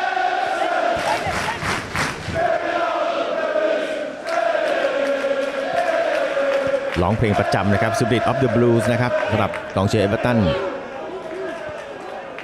มาที่เทเลอร์อดัมส์ครับออกซ้ายโซลาเปิดครอสมาลื่นจังหวะแรกครับเลยเปิดไม่ดีครับเคลียร์ทิ้งได้เจมส์สคอปสกี้เดี๋ยวไว้แม็กนิวบีบจนบอลหมัดเป็นลูกทุ่มครับเดียกิเต้ข้ามมาอีกฝั่งหนึ่งครับตอนนี้อยู่ที่อเล็กซ์คิมิเนสอูนาวเบียดบี้กับทางเจคโอไบรอันครับแต่ว่าโอไบรอันแข็งแกร่งกว่าเตะโด่งมาตรงนี้ครับเบโต้แม่หม่งตั้งไม่ได้เลยครับเบโต้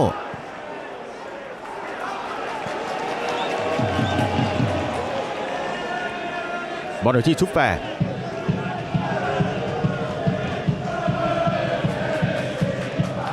ชุบแฟร์เล่นกับโซลาแล้วเอ็นดียายก็บีบพื้นที่เหมือนกันนะครับแต่ไม่มีเพื่อนมาไล่ด้วยนะครับ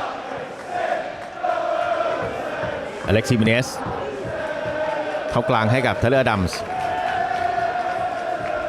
ออกไปด้านซ้ายครับบอลอยู่ที่ชุบแฟร์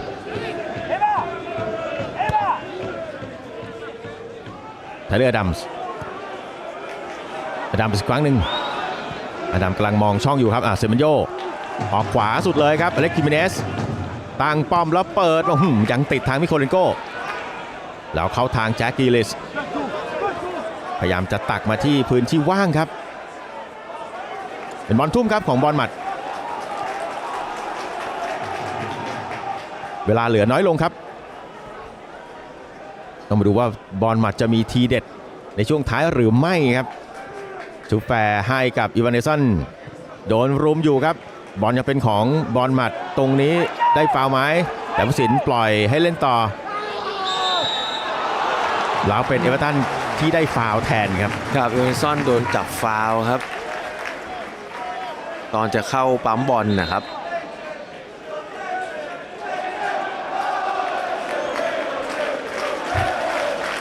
เนี่ยจะเข้าปั๊มบอลแล้วกลายเป็นไปโดนหน้าแข้งของเจมส์การ์เนอร์ที่บอลเนี่ยมันออกไปแล้วนะครับโอ้เหลืองไปด้วยครับ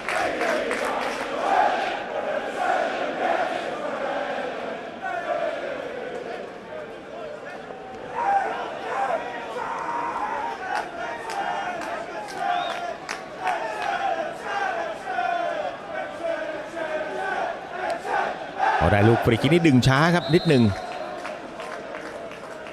ครับแต่พิกฟอร์ดที่สั่งเพื่อนครับว่าให้ขึ้นไปข้างหน้าได้เลยบอลยาวครับพิกฟอร์ดเบโต้ขึ้นตรงนี้ยังมงเช็ดไม่ไปไหนครับอยู่ที่ชาบาเนียออกซ้ายเรายัดมาตรงกลางไม่ถึงเซเมนโยครับกิลิชช่วยไว้ได้พิกฟอร์ดเตะโด่งเลยครับมาข้างหน้าเบโต้มงเชสแต่ไม่มีใครบอลอยู่ที่เดียกิเต้ไปที่ชุบแฟร์กำลังเข้าสู่นาทีสุดท้ายนะครับก่อนเข้าสู่ช่วงทดเวลาบาดเจ็บบิ๊กสกูนี่กราฟิกขึ้นนะครับใบเหลืองเนี่ยไม่ใช่วานิซอนนะครับคนที่ได้รับไปคือเนสอูนาวนะครับวางบอลซ้ายครับโซลา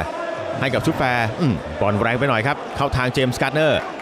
ออกขวาให้เป็นเดวายแม็กนิวผู้สินโอ้โหมองว่าเบาเกินไปครับพยายามล้มจะเอาฟาวล์แทงตรงนี้เทเลอร์อดัมส์ไม่ถึงอีวานเนสันครับเจคโอไบรอันนี่ก็พอตัวเหมือนกันนะครับในการชนกับทางอีวานเนสัน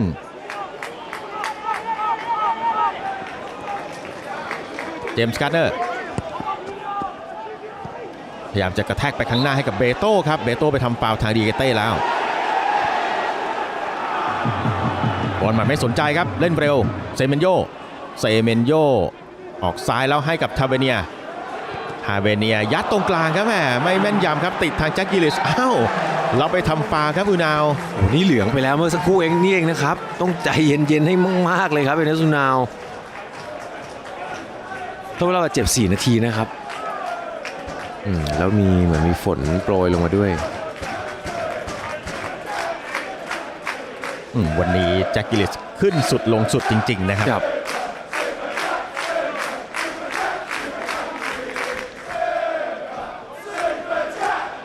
แล้วแฟนๆก็ตะโกนซุปเปอร์แจ็คนะครับแล้วเอาปกคอเสื้อขึ้นโดยที่ไม่เอาลงแล้วครับ เบโต้แล้วเอาชนะยิงเต้ได้ครับเบโต้หาช่องยิงยังไม่ยิงครับส่งกลับคืนหลังไปเจมส์การ์ดเนอร์เอ็นดีไอดึงไว้กับตัวก่อนแล้วให้กับเดอะไวท์แมคนิว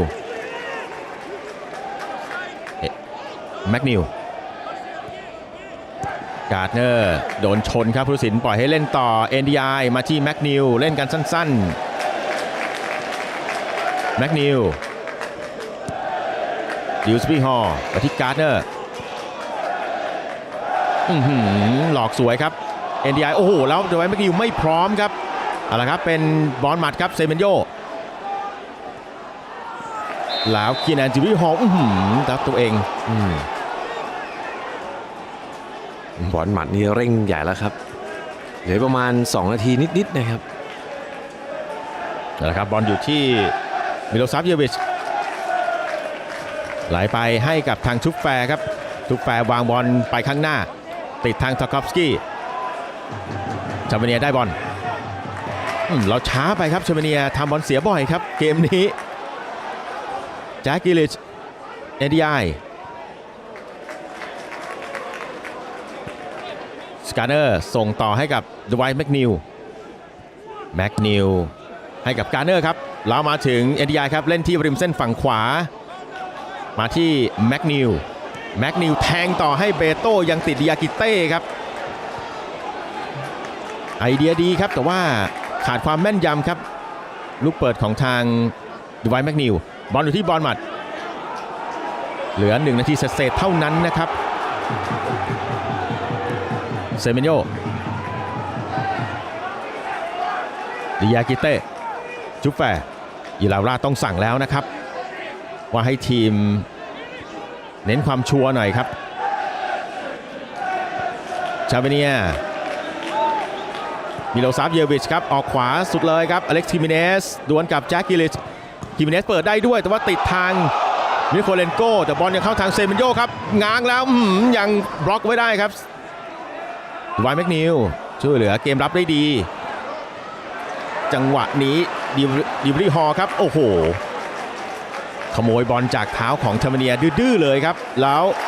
แทงต่อไปข้างหน้าให้กับเบโต้วิ่งครับมีพื้นที่มีเวลาในการคิดว่าจะเอายังไง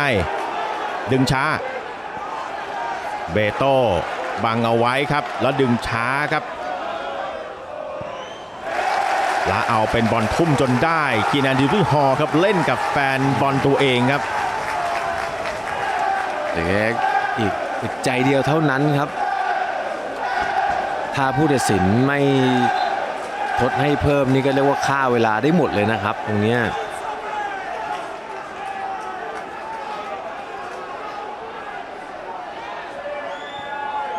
ถูกไหมกับเบโต้แล้วก็ยังครับ แหมให้ทุ่มใหม่ครับ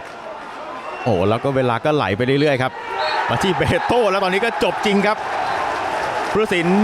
เป่านกหวีดหมดเวลาครับแล้วเป็นอันว่าเอเวอร์ตันบุกมาเอาชนะบอร์นมัธได้1-0คนนี้แหละครับเป็นฮีโร่นะครับแจ็คกรีลิชครับทำประตูในนาทีที่78ครับเป็นจังหวะที่มันลงตัวเหลือเกินนะครับก็ต้องเป็นเขาแหละครับแล้วก็กล้องจับมาคนนี้ครับลูกยิงของกรีดไปฉลับเขานะครับยากิเต้แล้วเป็นเอเวอร์ตันที่ชนะในเกมเยือน2เกมติดเลยนะครับก็ถือว่าเรียกความมั่นใจกลับคืนมานะครับหลังจากที่แพ้คาบ้านให้กับทางนิวคาสเซิลบอลหมัดแพ้ในบ้านเป็นเกมแรกของฤดูกาลนี้นะครับแล้วก็เอเวอร์ตันบุกมาเอาชนะบอลหมัดในเกมพรีเมียร์ลีกได้เป็นครั้งแรกนะครับถือว่าเอเวอร์ตันก็มีความสุขกลับบ้านไปนะครับเดวิดมอยก็ทำได้สำเร็จนะครับส่วนบอลหมัดก็แพ้คาบ้านตัวเองเป็นครั้งแรกนะครับในส่วนของผู้บรรยายครับผมธนรัตน์ ไรแสงและคุณวิรวัฒน์พิสุทธิ์ที่พัทยาพร้อมกับทีมงานคุณภาพของทางโมโนแม็กซ์ลาไปก่อนนะครับพบเจอกันใหม่โอกาสหน้าสวัสดีครับ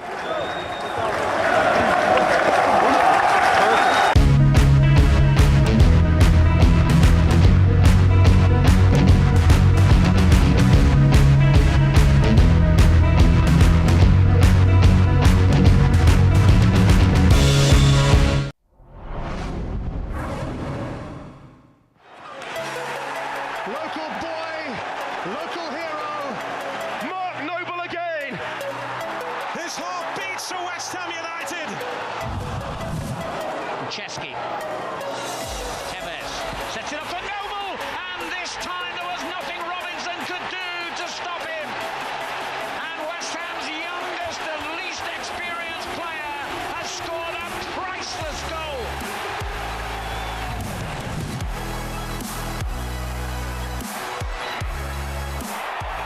It's Noble. It's a wonderful volley. And West Ham are piling up the goals. It's a peach from Mark Noble.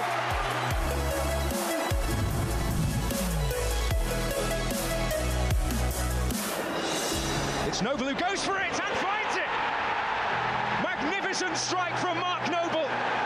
He starts the season in real style. Beautiful strike from West Ham's longest serving player. Carroll. Now Pyatt.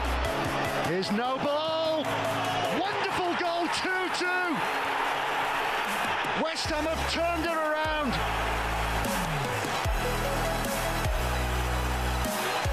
Demoralising for Norwich. But what a lift that has given Slaven Bilic and West Ham.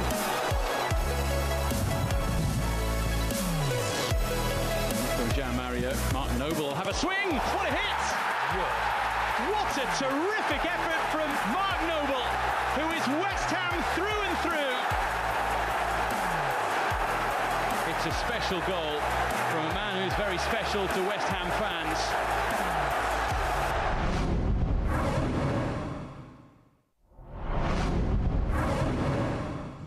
But Alan Shearer is almost superhuman in his goal scoring. That was sheer class. The master striker has done it again. Just watch and enjoy. Shearer, he scored on his debut. That's why they paid the money for him. And it's swung in here for the chance for Shearer. You don't stop Alan Shearer when he's got a snip of goal like that. Alan Shearer goes with the chip. Good strike. Oh, he's done it. It's goal number 100 in the Premier League. Blackburn Rovers are champions. Would you ever believe it? Alan Shearer is the most expensive man in British football. That's what £15 million buys you. Shearer strike and it's an absolute bullet. Shearer. Oh, he's found his touch again. Premier League goal 200 for Alan Shearer. Drops for Shearer. A quite extraordinary goal.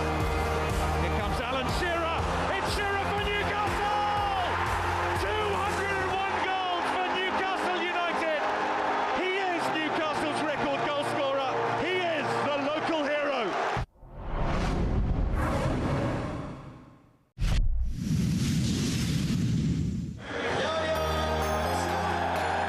Three for Yaya Touré's collection now. Never to be forgotten legend of this parish. Universally loved.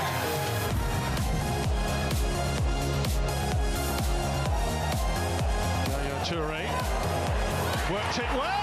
Oh, yes! Well, City have refound their goal-scoring touch. That's a screamer.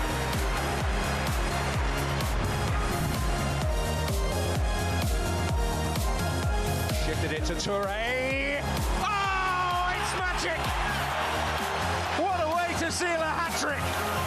An astonishing strike. Brilliant. And that really is showing killer instinct.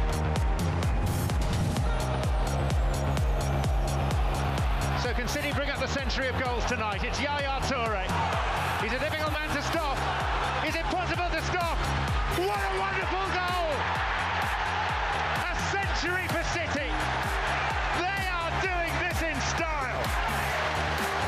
Everything that's good about Yaya Touré.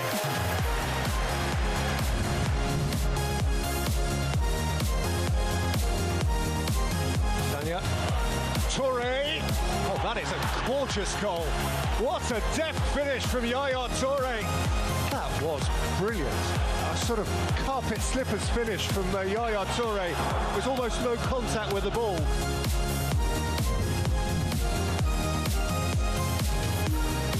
once again. He's able to receive the ball unchallenged, then make his way forward with aplomb. Just too easy for Manchester City. It's his first goal here at the Etihad since March of last year.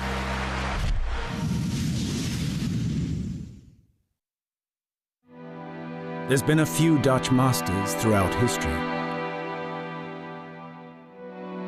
Their impact is often felt long after they're gone. But for some, it's instantaneous. The most decorated club in the land under brand new management. It's enough, Cody Bell. To become a master, you must challenge the established. Pave the way for the new whilst drawing on the old. Jurgen left the team in a very good place. Bring light to the darkness and steer into contrast. It can be brutal and it can be beautiful. Find peace away from the frenetic. Arne Slot promises rather more harmonic football. Jota dancing! McAllister! And build houses where artists feel at home.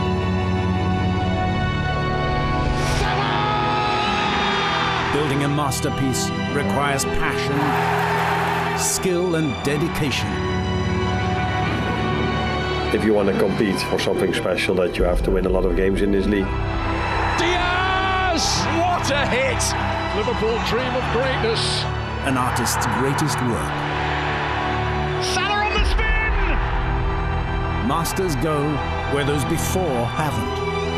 Arne Slot's Liverpool marching towards title number 20. Achieving the unthinkable. I don't think anyone, including me, would have predicted this. And masters always leave a mark.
saver at a packed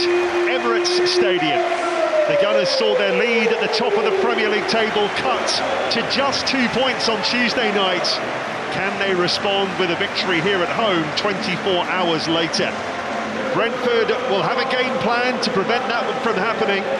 They haven't won away to Arsenal since before the Second World War,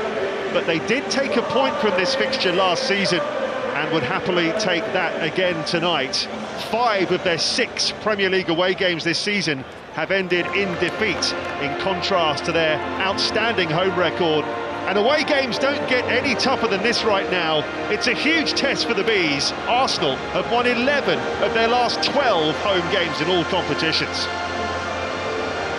Let's start with the teams for you. Beginning with Arsenal, Mikel Arteta making 3 changes to the side that drew at Chelsea. David Raya takes on his former club, looking for a first clean sheet in 5 games.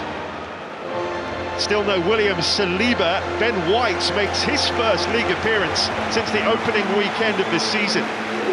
Declan Rice scored in this fixture 2 seasons ago. He's just been crowned the Men's England Player of the Year by the Football Supporters Association. 2 changes here. Noni Madueke and Martin Odegaard replace Bukayo Saka and Abera Eze. But up front, Mikel Merino keeps his place. He's Arsenal's top scorer in 2025. Former Brentford stalwart Christian Norgard is among the Arsenal subs. Saka, Eze and Timber all drop to the bench.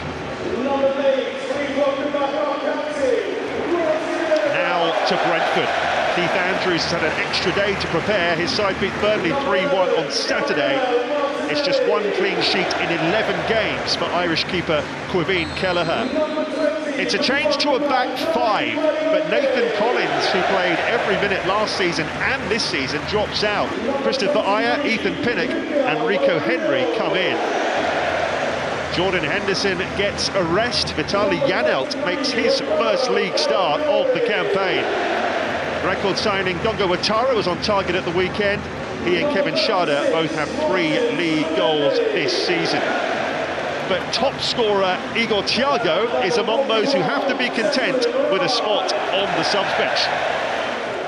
The referee is Tony Harrington, and it will be the Bees to get the ball rolling. League leaders Arsenal bidding to extend their 17-game unbeaten run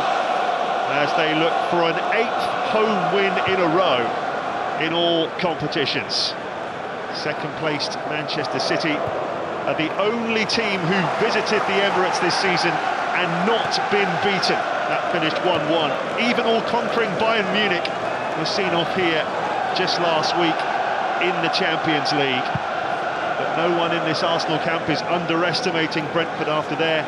excellent start to the season and their draw here at the Emirates last season. They earned that draw despite having just 2 shots in the whole game. Raya has to race back here as Arsenal look to get in behind. Odegaard was waiting for that to drop. They're cleared here by Kayode. And it is a goal kick. Yeah, Arsenal on the front foot, as you would imagine and expect. Early on here this evening, Keith Andrews knows that his team are going to have to perform very well. He's made some key changes tonight, and it's just how disruptive that's going to be. Calafiori, Rice, Capia, Mosquera. Don't think we're going to be craning our necks to the left a lot in this first half. Judging by the opening 10 minutes. Martinelli, Odegaard, White, Madueke, White on the outside this time, lifting it up beautifully, and it's into the net by Merino. Oh, so many people wondering why he keeps his place in attack. He's not an out-and-out centre forward, but how many times is he there to score huge goals for Arsenal? He did it on Sunday, he's done it again tonight, and Arsenal have the early goal they craved. Well, they couldn't have started the game any more positive, could they? That is a beautiful goal. I've got to tell you, that is a brilliant absolutely brilliantly constructed effort. I love the work from Noni Madueke. Really clever skill. And we'll keep an eye on his run, because his run is terrific. Ben White feeds Madueke, and watch this, a couple of 3 touches, and then all of a sudden he puts Ben White in. Oh, that is brilliant. And watch Marino, just gets across the front of Pinnock. He shouldn't do. I've got to tell you, the centre-half there is on his heels, and he's a bit sluggish. Lovely little clip ball, but it's a brilliant header, down into the ground, hard up into the roof of the net. Kelleher no chance, and just the sort of start Mikel Arteta would have wanted. Arsenal's top scorer in all competitions this calendar year. That's his 13th goal in 2025.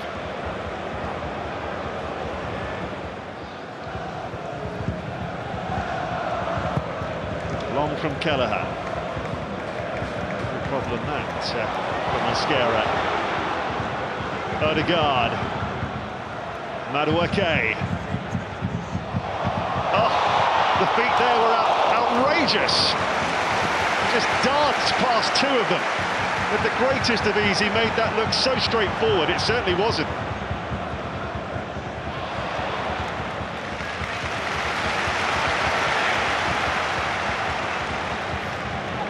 Odegaard.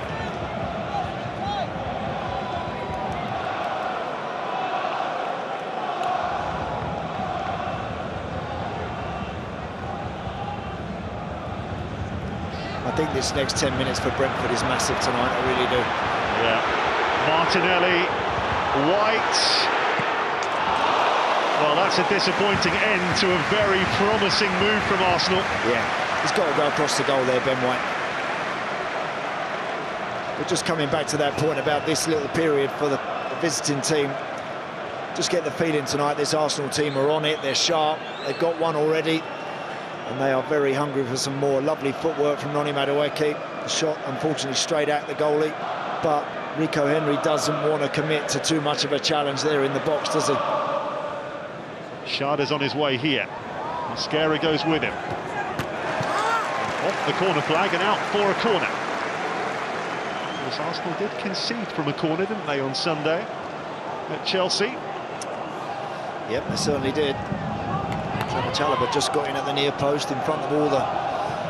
Arsenal defenders on the corner of the 6-yard box, the nearest of glances over everybody's head and just dropping into the far corner. Brentford set-piece coach Stephen Rice would have watched with interest.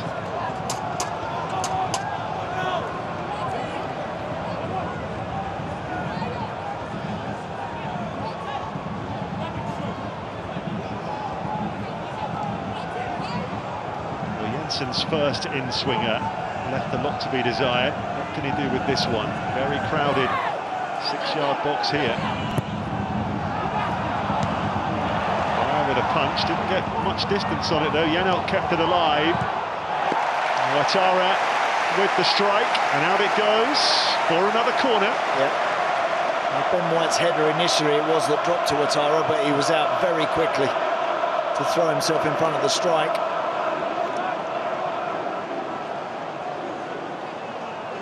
And 20 minutes gone.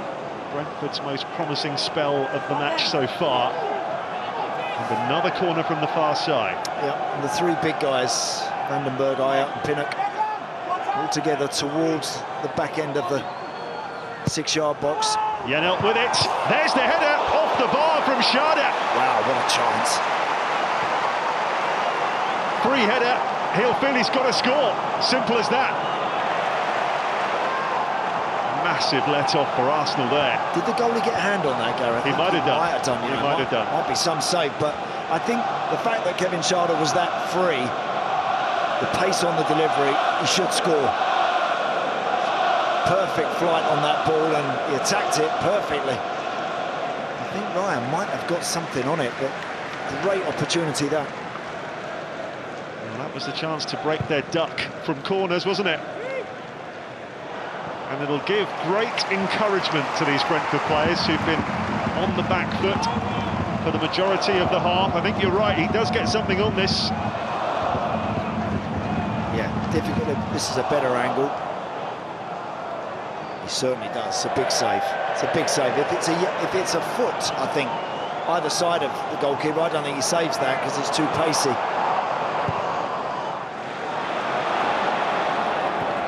Madueke.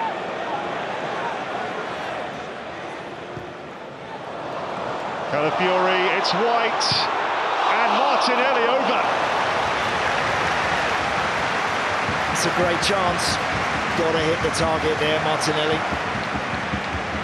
Ben White on that overlapping run. He gets this clever little flick from Calafiori. Rolls it into Martinelli. Got to be better than that. I think that's a very presentable opportunity, that one.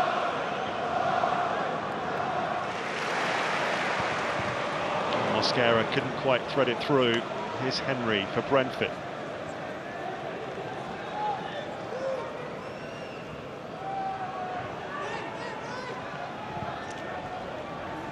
Pinnock. Aya. Schade. Well in there, Hincapié. Marino, beautifully done for Rice.